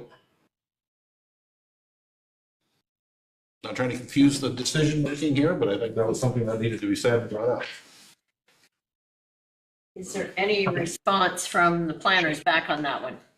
Sure. So this is actually not designated for industrial use. This is actually designated residential in the Springmount policy area. So areas that are further to the east are designated for industrial uses, and the official plan would protect those. The official plan's intent is to transition the uses that are on the west side of Drive-In Crescent towards a more residential function. That said, if the owner wants to continue to have a home-based business, and we talked a lot about home industries in the last meeting, this would be considered a home industry. The exception zone and the holding provision allow them to use that building for an industrial purpose if they wish. But the official plan doesn't specifically protect employment or business or industrial lands in this location. Okay, thank you. That answers that question. Okay. Any other questions from council? Okay, seeing none, I will read the recommendation that's in front of us. It has been demonstrated that application Z01-25 for the lands described as Plan 398 Lot 2 and municipally addressed as 122 Drive-In Crescent is consistent with the Provincial Planning Statement 2024, conforms with the County of Grey official plan and Township of Georgian Bluffs official plan, and complies with the overall intent Township of Georgian Bluffs zoning bylaw. Subject to the following provisions, it is recommended that application Z01-25 be approved and that the amending bylaw be prepared and forwarded to council for adoption. One, that the amending bylaw include A, a provision which shall permit a home industry in existing buildings in the residential 1 exception 55 R1 55 zone. B, a provision which shall permit an increased lot coverage for accessory buildings and structures to 8.5% of the total lot area. C, a provision to permit a maximum height of 7 meters for existing accessory buildings and structures. D, an addition of a holding symbol H to the residential 1 exemption 55 R1 55-H zone to a portion of the subject property to prevent any new residential development until the following condition has been addressed. A site assessment and/or environmental impact study completed by a qualified individual has been submitted to the satisfaction of the Township of Georgian Bluffs. Could I have a mover and a seconder, please? Deputy Mayor Pringle, Councillor Coburn, is there any further discussion on this? Seeing none, I'll call the vote. All in favor? That is carried. Moving on to the next one, Z04-25 for cattle. And Michael, am I going to you now on this one for review of application Z04-25 for property legally described as parts lot 4 and 5, concession 1, North Center diagonal in the former township of Keppel. Thank you, Ms. Halton. Application Z0425 proposes to add a holding H symbol to the zoning of the subject lands to ensure that an archaeological assessment is conducted prior to development or site alteration occurring on the property as requested by the Saugeen Ojibwe Nation. This holding symbol will only apply to the portion of the property that falls within the jurisdiction of the township's zoning bylaw and would not apply to the lands located within the Niagara Escarpment Commission Development Control Area. Approval of the requested bylaw will also fulfill a condition of the severance for application E2824 approved by the Committee of Adjustment in February of this year. No development or site alteration is proposed on these lands as this lot is being created for conservation purposes. Comments, get down there. Comments were received from the Grey County Planning and Development Department in correspondence dated June 2nd of 2025, and they noted that they had no concerns with the subject application. The Niagara Escarpment Commission provided comments on December 30th, actually related to the consent application, and they also received additional comments received from the NC verifying that the permit for the severance was issued, and they have no concerns with the zoning amendment. And the comments were required from the Saugeen Ojibwe Nation, and that they noted that in lieu of an archaeological assessment, San Archaeology would require that a holding provision be left on the unassessed property that was the result of this zoning amendment. Thank you. Does council have any questions on this proposed application? Seeing none, the recommendation states it has been demonstrated that application Z04-25 for the lands described as parts lot 4 and 5, concession 1, North Center diagonal Keppel, is consistent with the provincial planning statement 2024, conforms with the County of Grey official plan and Township of Georgian Bluffs official plan, and complies with the overall intent Township of Georgian Bluffs zoning bylaw. Provided no further comments are received as a result of the public meeting, it is recommended that application number Z04-25 be approved and that the amending bylaw be brought forward to council for adoption subject to the following provisions. One, that amending bylaw include A, an addition of a holding symbol H to the rural zone portions of the subject property to prevent any new residential development until the following condition has been addressed.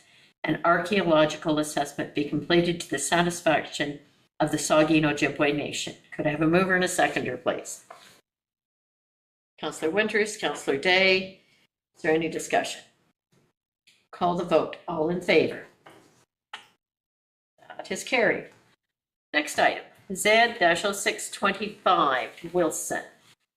Mr. Planner, please proceed with the review of application Z06-25 for property legally described as Part Lot 23, Georgian Range in the former township of Keppel. Thank you, Mayor Carlton. Application Z0625 proposes to establish a holding provision on the severed portion of the subject lands, requiring issuance of a limited service agreement prior to any development being approved on the severed lands. Approval of the requested bylaw will fulfill the condition of severance approval for related severance application B2124.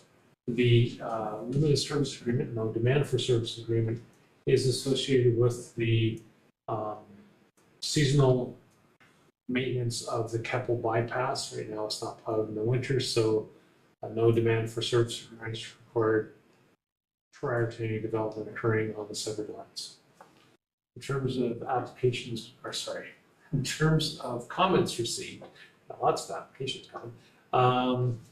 We had received comments from the County of Grey Planning and Development Services in August, and they noted that they did not have any concerns with the subject applications. Okay, no members of the public registered with the clerk to provide comments in support of or in opposition to the application. Does council have any questions regarding the proposed application? I have one, because this runs right from the Kemble bypass right out to Grey Road 1. Would they get access off Grey Road 1 to that one, or it would only be off the Kemble bypass? To Mayor Carlton, staff's thoughts on this were access from the Kemble bypass. There are other properties along the bypass. There's a couple of them in that general location. And actually, I believe it is the neighbor pretty much to the north or immediately to the north of this application that does occasionally plow out the bypass. But given that kind of seasonal nature of the road, it's my understanding they would come up from the south to as opposed to coming down from the north. Thank you. So, recommendation. It has been demonstrated that application Z06-20/25 for the lands described as Part Lot 23, Georgian Range, Keppel, is consistent with the Provincial Planning Statement 2024, conforms with the County of Grey official plan and Township of Georgian Bluffs official plan, and complies with the overall intent Township of Georgian Bluffs zoning bylaw. Provided no further comments are received as a result of the public meeting, it is recommended that application number Z06/25 be approved and that the amending bylaw be brought forward to council for adoption subject to the following provisions.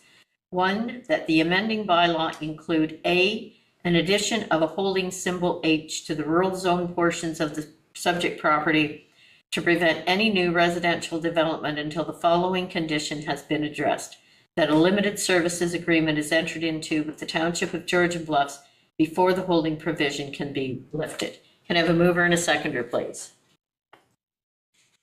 Councillor Scholdice, Councillor Winters, any discussion? Call the vote. All in favor? That is carried. Thank you. Next item, Z07-25 for Donaldson. Mr. Planner, please proceed with your review of application Z07-25 for property legally described as Part Lots 2 and 3, Concession 2, South Center Diagonal in the former Township of Keppel. Thank you, Mayor Carlton. Application Z07-25 proposes to rezone a portion of the property from a rural -26 to a rural commercial C2 zone to recognize the existing home industry use of the lands as a commercial garage door and loading dock installation service. The commercial zoning is required by the Ministry of Transportation for signage approval. Mr. Donaldson would like to put a sign up to describe his property, and Ministry of Transportation only allows signs along the highways for commercial properties if those properties are indeed zoned some form of commercial use. The subject lands are just under 39 hectares in size, with 35.8 hectares predominantly covered in woodlands and wetlands that are zoned environmental protection. The remaining 3.2 hectares contains an existing dwelling with attached garage and a large accessory structure / workshop in the rear. It is this accessory structure that houses the garage door business. No exterior storage related to the garage door business exists or is proposed in keeping with the home industry provisions in the zoning bylaw. Comments have been received from the county, and they note that provided the applicant's proposed use will have a maximum zoned area of 7,800 square meters, the proposed shop will have a maximum floor area of 1,560 square meters, and the commercial zoning is limited to the clearing and disturbed areas of the southwest portion of the property outside the wetland zoning. County planning staff have no concerns with the subject application. Thank you. And does council have any questions regarding the proposed application? Seeing none, the recommendation. It has been demonstrated that application Z07/25 for the lands described as part lot 2 and 3, concession 2 capital is consistent with the provincial planning statement 2024, conforms with the County of Grey official plan and Township of Georgian Bluffs official plan, and complies with the overall intent of Township of Georgian Bluffs zoning bylaw. Provided no further comments are received as a result of the public meeting, it is recommended that application number Z07/25 be approved and that the amending bylaw be brought forward to council for adoption subject to the following provisions. 1, that the amending bylaw include A, recognition of the existing workshop as a commercial garage door and loading dock installation service, and B, recognition of the existing dwelling as the principal residence on the subject lands. Could I have a mover and a seconder, please? Deputy Mayor Pringle, Councillor Winters. Is there any discussion? Seeing none, I will call the vote. All in favor? That is carried. Thank you. Sorry you had to sit through so much. I worked in yours. Thank you for your patience. You guys.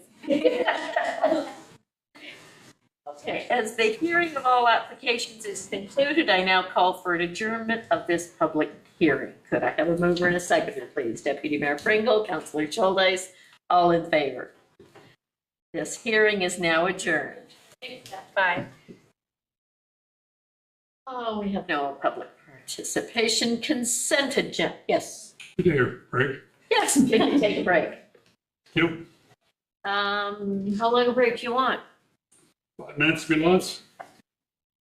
Stand up. We go to 6:50, so 8 minutes.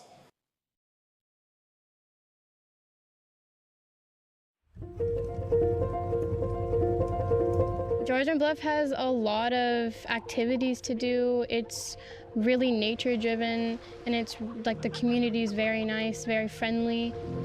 And a lot of the locals come here every single day and they think of it as their therapy. We're the Farouk family. We started farm on the lake, and the community, everybody around us, the support structure, the township has actually made us to who we are today. And now that we have this set up, this whole operation is well received by the community. People drive down from far, far away to do camping, glamping with us. A lot of people come from far away to see the goats, and they're really amazed. Sometimes we feed the babies in front of them.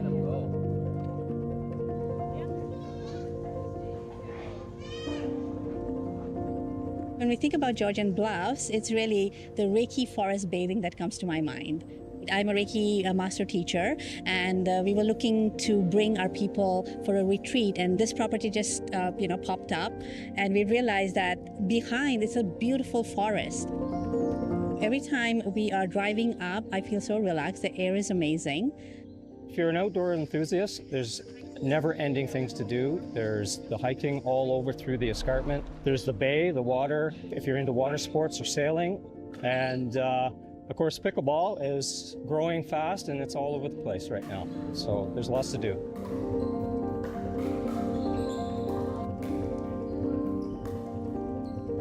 What we enjoy the most about Georgian Bluff is having access to the beautiful nature around us, the cultural impact from the First Nations to the local artists. The trails and so many great things to do, and lots of business opportunity here, and tourism as well to support our business.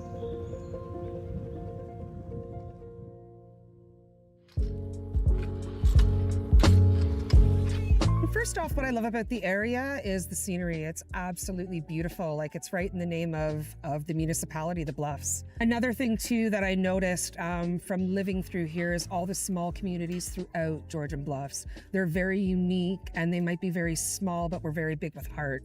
Everybody looks out for each other, takes care of each other, and just the way locals support locals. So the ability to have a local business and prosper is very apparent here in Georgian Bluffs. People are more genuine here. People are more sincere. They're kind. They know the word please and thank you. It's the way life used to be. It's more simpler. You feel like you're part of something.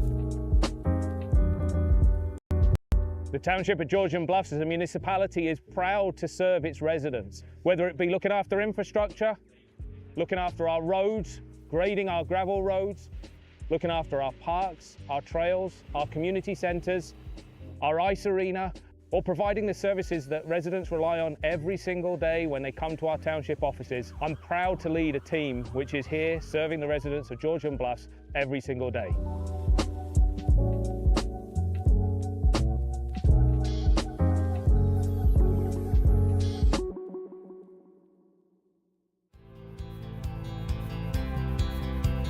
What we'd like to see Georgian Bluffs going forward is really, more people coming to experience this beautiful energy, this relaxed energy, because over here in Georgian Bluffs, I can hear the wind, I can hear the trees talking. It's just amazingly relaxing.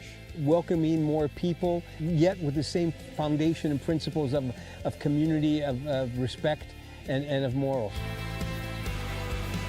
It would be great for Georgian Bluffs to continue to support, nature and the beauty that we have here, and to keep our area clean and beautiful. I hope to see more local businesses, more sustainable living, and more families just moving up here and living and prospering off their land and their property.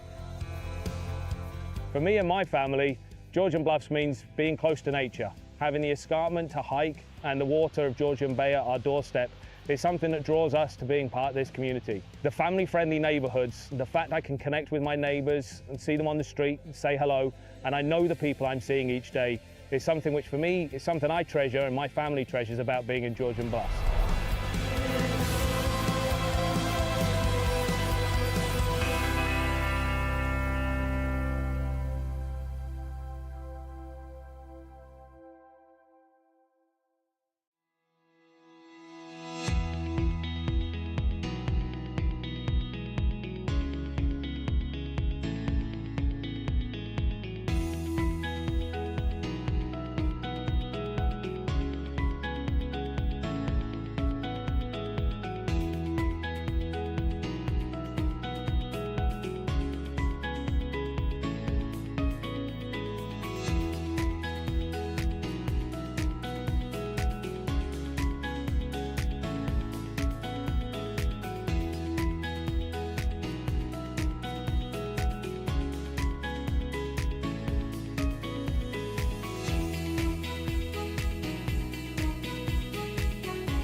He's mountain dog. That's funny. Okay, we are back in session. So we are at item 9, consent agenda. Does any person wish to pull items from the consent agenda?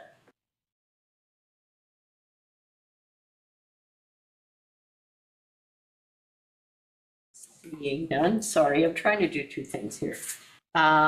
Recommendation that the council of the Township of Georgian Bluffs adopt the consent agenda for information as circulated. Could I have a mover and a seconder, please? Councillor Coburn, Councillor Day, is there any discussion? Call the vote, all in favor. It's carried.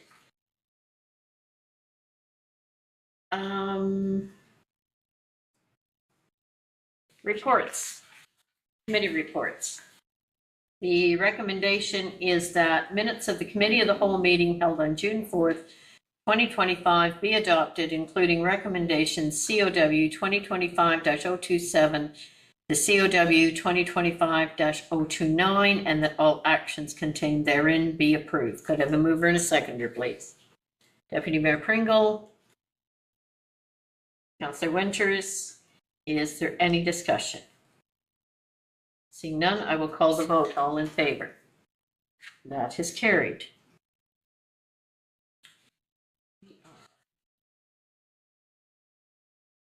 Over to recommendation reports. Item 11.3.1, this has to do with structure S0005, Keppel-Sarawak Town Line Bridge rehabilitation. Recommendation that council receive staff report DEV 2025-050, award of contract for structure S005, Keppel-Sarawak Town Line Bridge rehabilitation, that a contract with the firm JP Commercial Contractors, Inc. for request for tender 2025-07, structure S-005, Keppel-Sarawak Town Line Bridge rehabilitation in the amount of $93,460, excluding HST, be awarded, and that the mayor and clerk be authorized to execute a contract for service. Could I have a mover and seconder, please? Councillor Scholdice, Deputy Mayor Pringle, is there any discussion, or Kevin, have you got something to add to this? If council is okay with it, or if Councillor Winters? Yeah, no, thank you. I mean, it's a great report. It's pretty self-explanatory.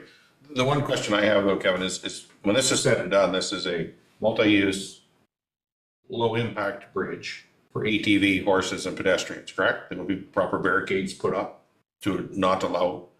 So part of the, through you, Mayor, to Councillor Winters, part of the rehabilitation will be to be removing the existing deck, replacing with all new timbers, replacing the existing barrier, and putting out new barriers as well. So yes, there will be new barriers, guide rails, if you will. Additional signage will be in place for additional safety as well. I'm kind of meaning the barriers at both ends, only allowing narrow vehicles, not allowing pickup trucks, passenger vehicles, that sort of stuff, correct? That is correct. And then in addition to the rehabilitation, there will be, I guess, barriers at the end of each entrance and egress of the bridge, sized accordingly to prevent larger vehicles such as cars, trucks, and such to access the bridge. A 4-ton weight limit will still exist on the bridge itself. Councillor Day? I spoke to some ecologically minded folks about this bridge, and they would be happy to see it removed entirely, which is, I know, not what we're talking about tonight. But it does strike me as an opportunity where people are slowing down and going over a bridge. Just as a future idea, there's an opportunity for signage and education around that area, which maybe our environmental coordinator would be able to help with. Maybe if it just thought I'd throw it out there because it was on my brain. The other comment I have is for Truth and Reconciliation and climate change. It says no positive impact, which can only make me wonder if there's a negative impact. So I imagine that's just a wording issue more than a impact issue, but I just wanted to clarify that there is no negative impact for those two categories. Through the mayor, Great question. The bridge is currently in its existing state. My understanding is that it's being utilized by several user groups, ATVs, Ontario Federation Snowmobile Clubs, hikers, bikers. It's open to the general public as well. There is no plans to widen the bridge, to remove the bridge. It will be in its current existing state as is, just with rehabilitation and enhancements. So the no positive impact that you're referring to, Councillor Day, we use that generally at the staff level, not to communicate that there's a negative intent, rather to communicate that there is no impact when we think about the various plans that council has adopted. So every report that we author, we reflect upon the climate action plan and the strategic plan and attempt to identify how this action is working towards the goals that you've established within those documents. So in establishing no positive impact, we're simply reflecting that creation of this recommendation does not achieve the metrics within either of those documents. So it's not reflective of no negative impact, it's just reflective of no impact on those documents. I appreciate that, and I was interpreting it that way, also acknowledging that the decisions we make can have negative impacts on truth and reconciliation and climate change. So from a clarity perspective, maybe that's just municipal level wording that I need to grow familiar with, but from a public facing perspective, it's not necessarily clear. Councillor Coburn? Thank you, and through you to Kevin. I guess this is a process question. I don't have any issues with the recommendation. Are we having a professional engineering firm provide the analysis on the tenders because of this specific technical nature of bridges? Or is this a practice that we will see on other tenders going forward? I'm just curious. Through you, Mayor Colleton, to Councillor Coburn. That is correct. The tender recommendation is part of the request from staff to the consultants to provide their recommendation on how to proceed after the tenders have been closed, and the recommendation on the budget itself and the tender analysis prices to ensure that it's fair, equitable, and competitive. Any further comments or questions? Seeing none, I will call the vote then. All in favor? That is carried. Moving on to bylaws. The first one has to do with 2025 tax rates. Recommendation is that bylaw 2025-039, being a bylaw to establish and levy tax rates for the Township of Georgian Bluffs purposes, confirm the County of Grey and school board rates for the year 2025, provide for penalty and interest in default of payment thereof, and establish alternative installments and due dates be read a first, second, and third time, finally passed, signed by the mayor and clerk, sealed with the seal of the corporation, and engrossed in the bylaw book. Could I have a mover and a seconder, please? Councillor Coburn, Councillor Winters.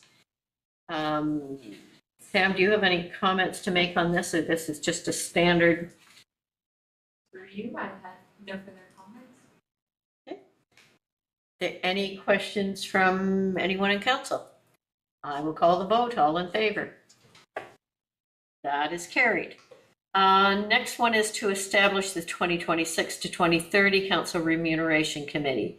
Recommendation is that bylaw 2025-040, being a bylaw to establish a Council Remuneration Committee for the Township of Georgian Bluffs for the 2026 to 2030 council term, appoint members to the committee, and adopt terms of reference be read a first, second, and third time, finally passed, signed by the mayor and clerk, sealed with the seal of the corporation, and engrossed in the bylaw book. Can I have a mover and a seconder, please? Deputy Mayor Pringle, Councillor Scholdice. Is there any discussion?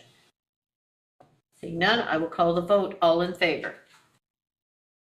That is carried. Zoning bylaws for Hutchison.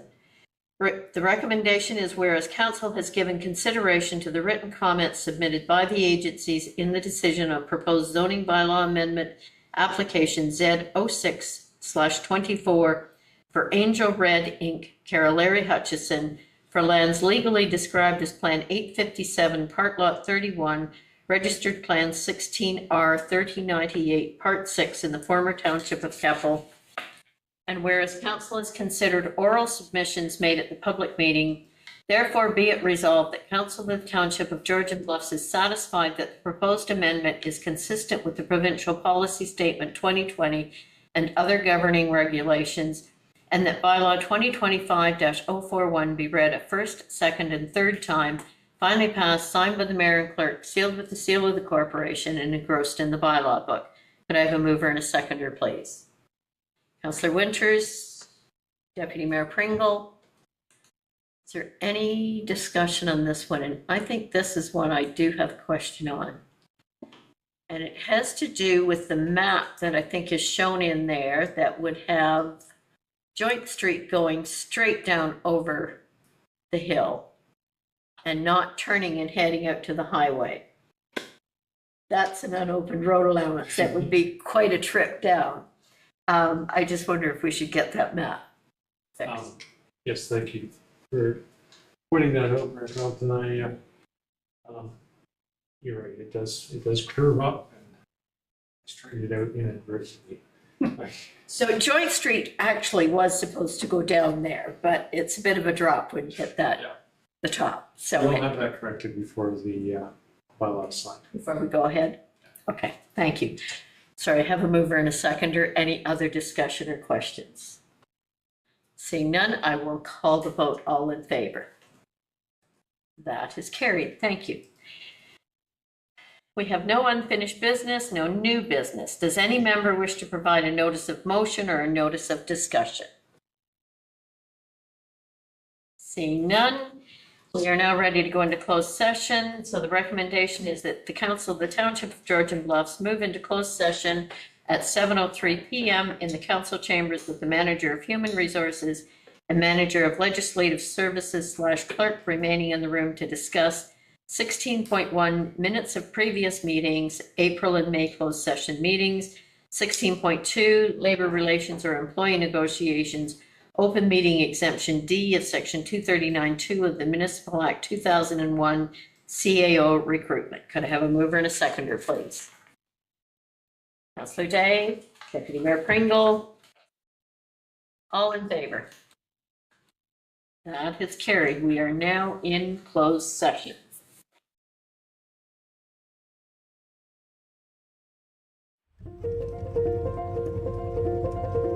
Georgian Bluff has a lot of activities to do. It's really nature driven, and it's like the community is very nice, very friendly. And a lot of the locals come here every single day and they think of it as their therapy. We're the Farouk family. We started Farm on the Lake, and the community, everybody around it, the support structure, the township has actually made us to who we are today. And now that we have this set up, this whole operation is well received by the community. People drive down from far, far away to do camping, glamping with us. A lot of people come from far away to see the goats, and they're really amazed. Sometimes we feed the babies in front of them.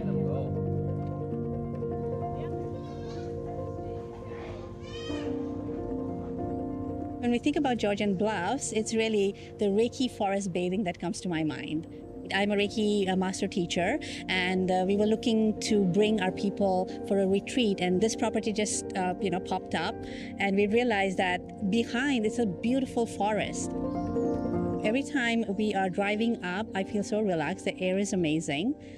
If you're an outdoor enthusiast, there's never-ending things to do. There's the hiking all over through the escarpment. There's the bay, the water, if you're into water sports or sailing. And of course, pickleball is growing fast and it's all over the place right now. So there's lots to do.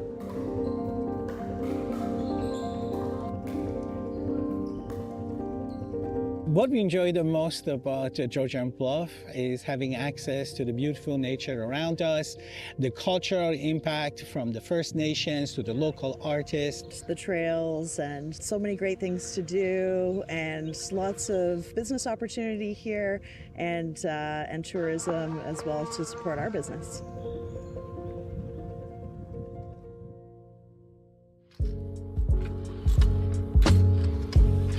First off, what I love about the area is the scenery. It's absolutely beautiful. Like, it's right in the name of the municipality, the Bluffs. Another thing too that I noticed from living through here is all the small communities throughout Georgian Bluffs. They're very unique and they might be very small, but we're very big with heart.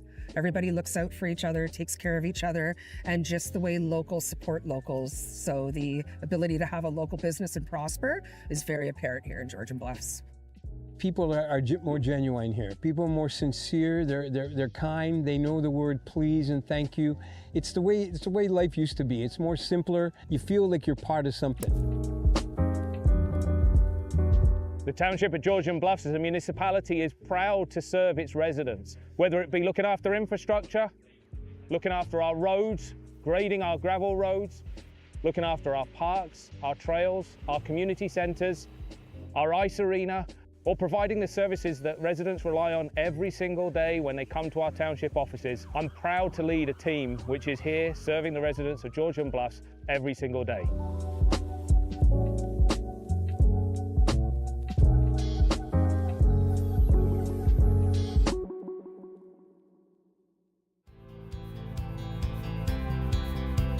What we'd like to see Georgian Bluffs going forward is really, more people coming to experience this beautiful energy, this relaxed energy. Because over here in Georgian Bluffs, I can hear the wind, I can hear the trees talking. It's just amazing, really relaxing. Welcoming more people, yet with the same foundation and principles of community, of respect, and of morals. It would be great for Georgian Bluffs to continue to support, nature and the beauty that we have here, and to keep our area clean and beautiful. I hope to see more local businesses, more sustainable living, and more families just moving up here and living and prospering off their land and their property.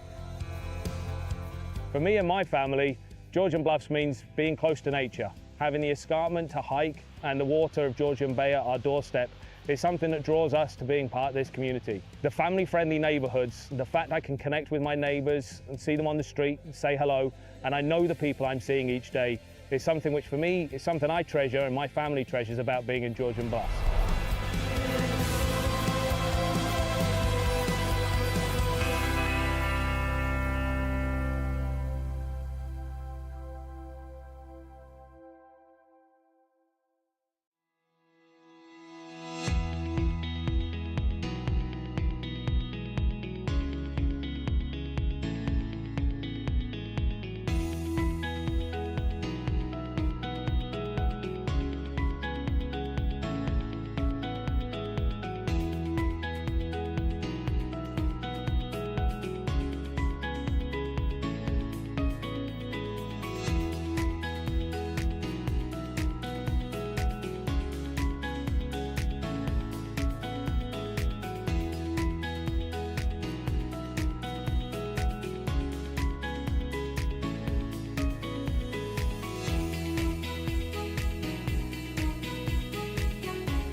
We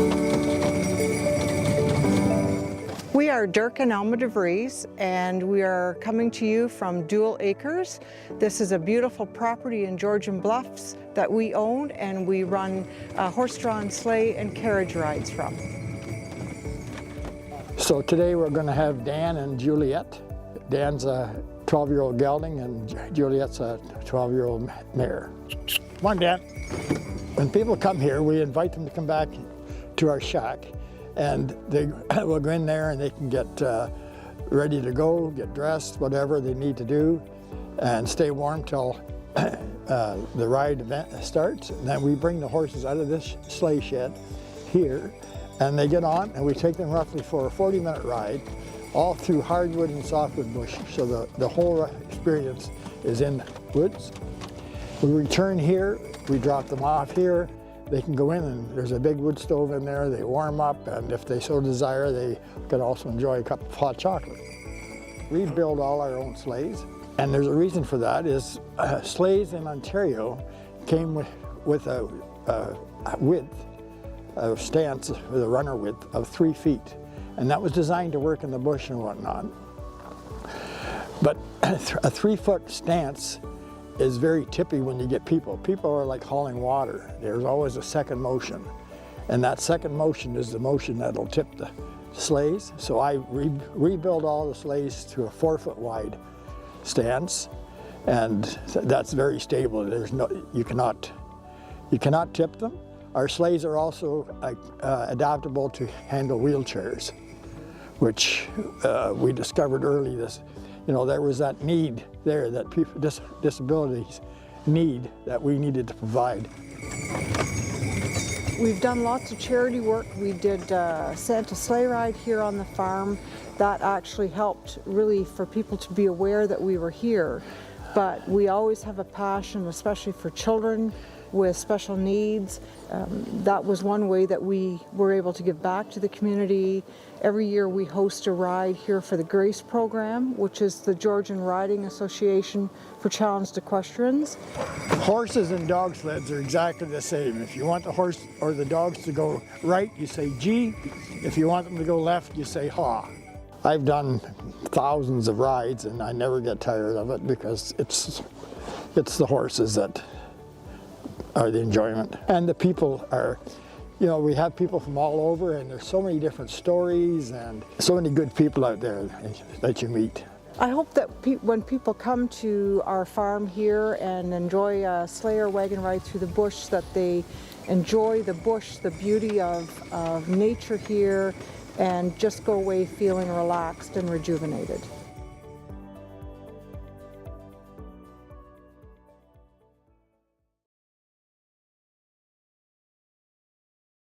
The Welcome Package is a tool that was developed by GB-LIP's subcommittee community.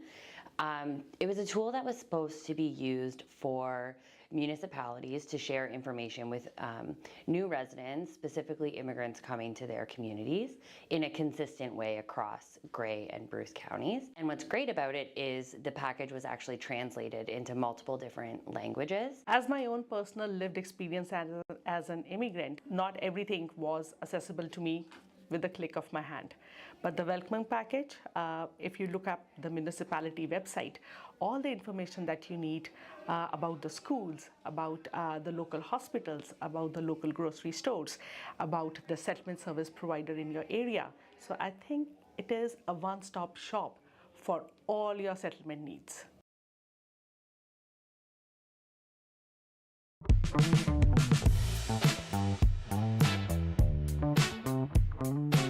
Georgian Bluff has a lot of activities to do. It's really nature driven, and it's like the community is very nice, very friendly. We started Farm on the Lake, and the community, everybody around it, the support structure, the township has actually made us to who we are today. Every time we are driving up, I feel so relaxed. The air is amazing.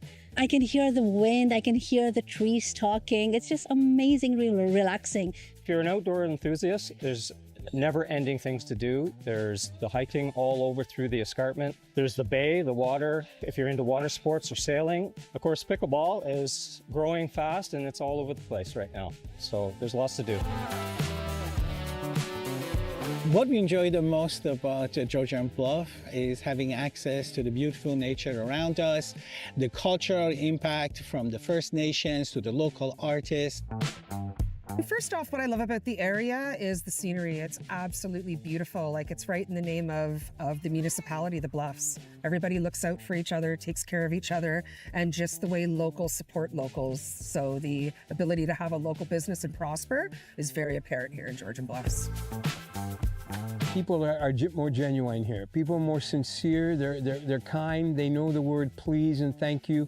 It's the way life used to be. It's more simpler. You feel like you're part of something. It would be great for Georgian Bluffs to continue to support, nature and the beauty that we have here, and to keep our area clean and beautiful.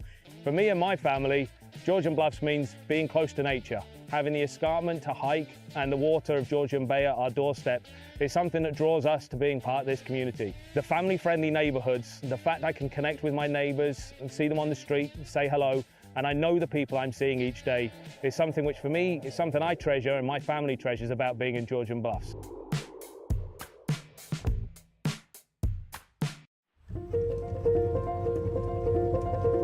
Georgian Bluff has a lot of activities to do. It's really nature driven, and it's like the community is very nice, very friendly. And a lot of the locals come here every single day and they think of it as their therapy. We're the Farouk family. We started Farm on the Lake, and the community, everybody around it, the support structure, the township has actually made us to who we are today. And now that we have this set up, this whole operation is well received by the community. People drive down from far, far away to do camping, glamping with us. A lot of people come from far away to see the goats, and they're really amazed. Sometimes we feed the babies in front of them.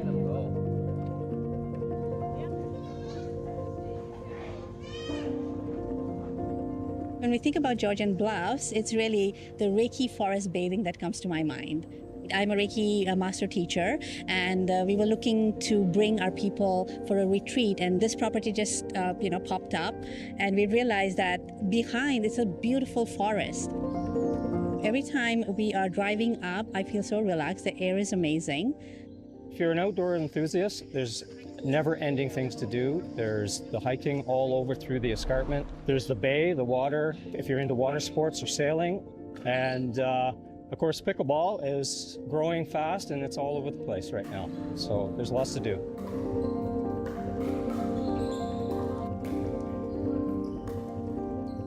What we enjoy the most about Georgian Bluff is having access to the beautiful nature around us, the cultural impact from the First Nations to the local artists. The trails and so many great things to do, and lots of business opportunity here, and tourism as well to support our business.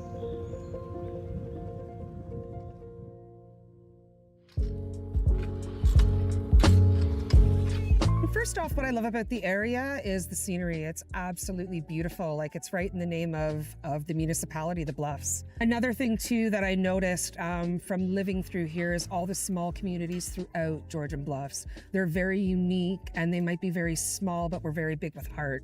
Everybody looks out for each other, takes care of each other, and just the way locals support locals. So the ability to have a local business and prosper is very apparent here in Georgian Bluffs. People are more genuine here. People are more sincere. They're kind. They know the word please and thank you. It's the way life used to be. It's more simpler. You feel like you're part of something. The township of Georgian Bluffs as a municipality is proud to serve its residents, whether it be looking after infrastructure, looking after our roads, grading our gravel roads, looking after our parks, our trails, our community centres, our ice arena, or providing the services that residents rely on every single day when they come to our township offices. I'm proud to lead a team which is here serving the residents of Georgian Bluffs every single day.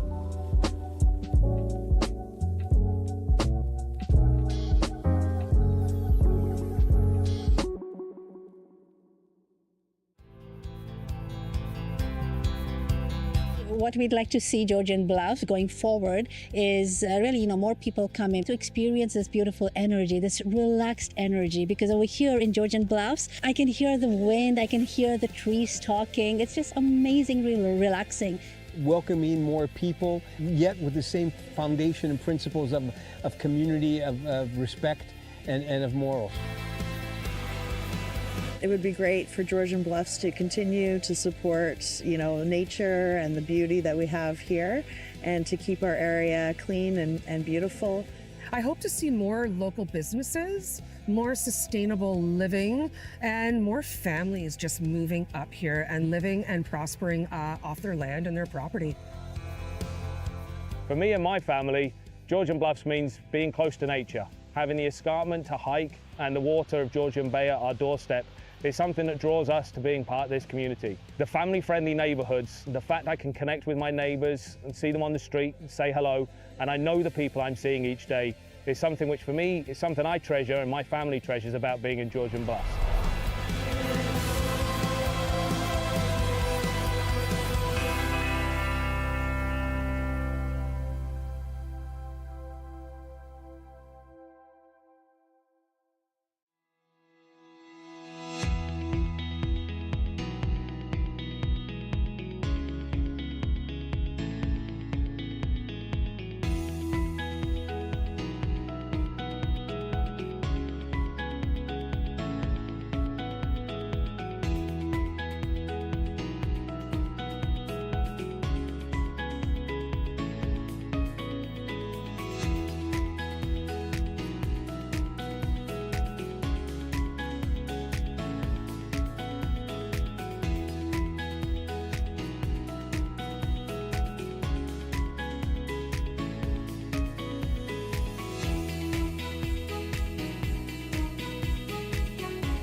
We are Dirk and Alma DeVries, and we are coming to you from Dual Acres. This is a beautiful property in Georgian Bluffs that we own, and we run horse-drawn sleigh and carriage rides from. So today we're going to have Dan and Juliet. Dan's a 12-year-old gelding and Juliet's a 12-year-old mare. Come on, Dan. When people come here, we invite them to come back to our shack, and they will go in there and they can get ready to go, get dressed, whatever they need to do, and stay warm till the ride event starts. And then we bring the horses out of this sleigh shed here, and they get on, and we take them roughly for a 40-minute ride, all through hardwood and softwood bush. So the whole experience is in the woods. We return here, we drop them off here. They can go in, and there's a big wood stove in there. They warm up, and if they so desire, they can also enjoy a cup of hot chocolate. We build all our own sleighs, and there's a reason for that. Is sleighs in Ontario came with a width of stance, with a runner width of 3 feet, and that was designed to work in the bush and whatnot. But a 3-foot stance is very tippy when you get people. People are like hauling water. There's always a second motion, and that second motion is the motion that'll tip the sleighs. So I rebuild all the sleighs to a 4-foot wide stance, and that's very stable. You cannot tip them. Our sleighs are also adaptable to handle wheelchairs, which we discovered early. There was that need there that people with disabilities need, that we needed to provide. We've done lots of charity work. We did Santa sleigh ride here on the farm. That actually helped really for people to be aware that we were here. But we always have a passion, especially for children with special needs. That was one way that we were able to give back to the community. Every year we host a ride here for the GRACE program, which is the Georgian Riding Association for Challenged Equestrians. Horses and dog sleds are exactly the same. If you want the horse or the dogs to go right, you say gee. If you want them to go left, you say ha.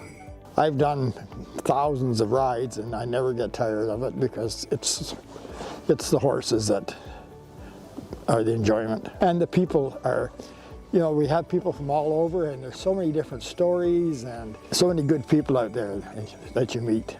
I hope that when people come to our farm here and enjoy a sleigh or wagon ride through the bush, that they enjoy the bush, the beauty of nature here, and just go away feeling relaxed and rejuvenated.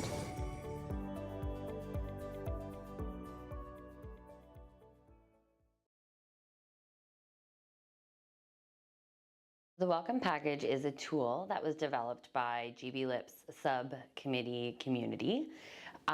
It was a tool that was supposed to be used for municipalities to share information with new residents, specifically immigrants coming to their communities, in a consistent way across Grey and Bruce counties. And what's great about it is the package was actually translated into multiple different languages. As my own personal lived experience as an immigrant, not everything was accessible to me with the click of my hand. But the Welcoming Package, if you look up the municipality website, all the information that you need about the schools, about the local hospitals, about the local grocery stores, about the settlement service provider in your area. So I think it is a one-stop shop for all your settlement needs.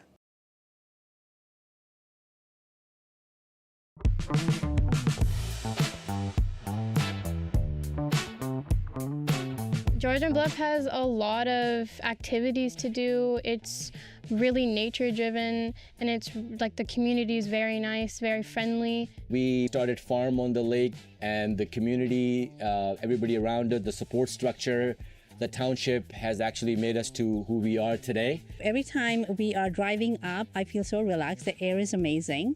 I can hear the wind, I can hear the trees talking. It's just amazingly relaxing. If you're an outdoor enthusiast, there's never-ending things to do. There's the hiking all over through the escarpment. There's the bay, the water. If you're into water sports or sailing, of course, pickleball is growing fast and it's all over the place right now. So there's lots to do. What we enjoy the most about Georgian Bluff is having access to the beautiful nature around us, the cultural impact from the First Nations to the local artists. First off, what I love about the area is the scenery. It's absolutely beautiful. Like, it's right in the name of the municipality, the Bluffs. Everybody looks out for each other, takes care of each other, and just the way locals support locals. So the ability to have a local business and prosper is very apparent here in Georgian Bluffs. People are more genuine here. People are more sincere. They're kind. They know the word please and thank you. It's the way life used to be. It's more simpler. You feel like you're part of something. It would be great for Georgian Bluffs to continue to support, nature and the beauty that we have here, and to keep our area clean and beautiful. For me and my family, Georgian Bluffs means being close to nature. Having the escarpment to hike and the water of Georgian Bay at our doorstep is something that draws us to being part of this community. The family-friendly neighbourhoods, the fact I can connect with my neighbours and see them on the street and say hello, and I know the people I'm seeing each day, is something which for me is something I treasure and my family treasures about being in Georgian Bluffs.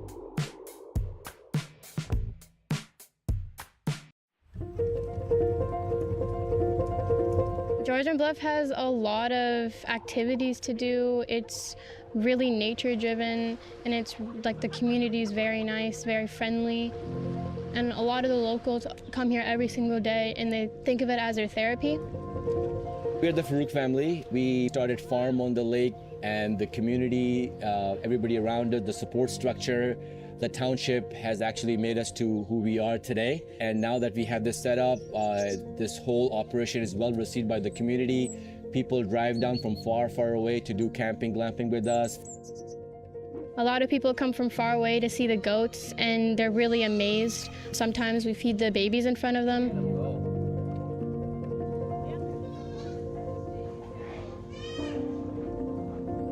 When we think about Georgian Bluffs, it's really the Reiki forest bathing that comes to my mind. I'm a Reiki master teacher, and we were looking to bring our people for a retreat, and this property just popped up, and we realized that behind it's a beautiful forest. Every time we are driving up, I feel so relaxed. The air is amazing. If you're an outdoor enthusiast, there's never-ending things to do. There's the hiking all over through the escarpment. There's the bay, the water, if you're into water sports or sailing. And of course, pickleball is growing fast and it's all over the place right now. So there's lots to do.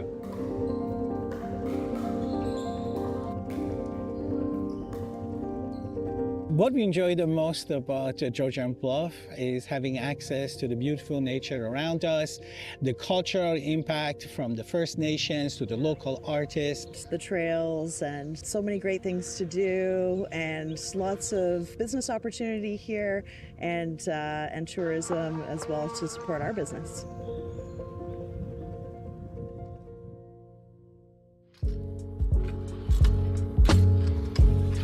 First off, what I love about the area is the scenery. It's absolutely beautiful. Like, it's right in the name of the municipality, the Bluffs. Another thing too that I noticed from living through here is all the small communities throughout Georgian Bluffs. They're very unique, and they might be very small, but we're very big with heart. Everybody looks out for each other, takes care of each other, and just the way locals support locals. So the ability to have a local business and prosper is very apparent here in Georgian Bluffs. People are more genuine here. People are more sincere. They're kind. They know the word please and thank you. It's the way life used to be. It's more simpler. You feel like you're part of something. The township of Georgian Bluffs as a municipality is proud to serve its residents, whether it be looking after infrastructure, looking after our roads, grading our gravel roads, looking after our parks, our trails, our community centres, our ice arena, or providing the services that residents rely on every single day when they come to our township offices. I'm proud to lead a team which is here serving the residents of Georgian Bluffs every single day.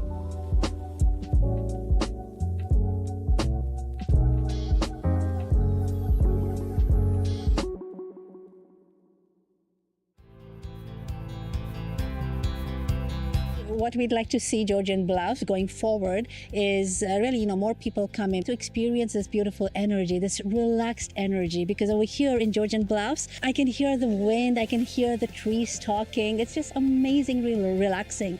Welcoming more people, yet with the same foundation and principles of community, of respect, and of morals. It would be great for Georgian Bluffs to continue to support, nature and the beauty that we have here, and to keep our area clean and beautiful. I hope to see more local businesses, more sustainable living, and more families just moving up here and living and prospering off their land and their property. For me and my family, Georgian Bluffs means being close to nature. Having the escarpment to hike and the water of Georgian Bay at our doorstep is something that draws us to being part of this community. The family-friendly neighborhoods, the fact I can connect with my neighbors and see them on the street and say hello, and I know the people I'm seeing each day, is something which for me is something I treasure and my family treasures about being in Georgian Bluffs.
Okay, we are back in open session, so council went into closed session under open meeting exemption B of section 239(2) of the Municipal Act 2001. As a result of closed session discussions, the following actions were taken.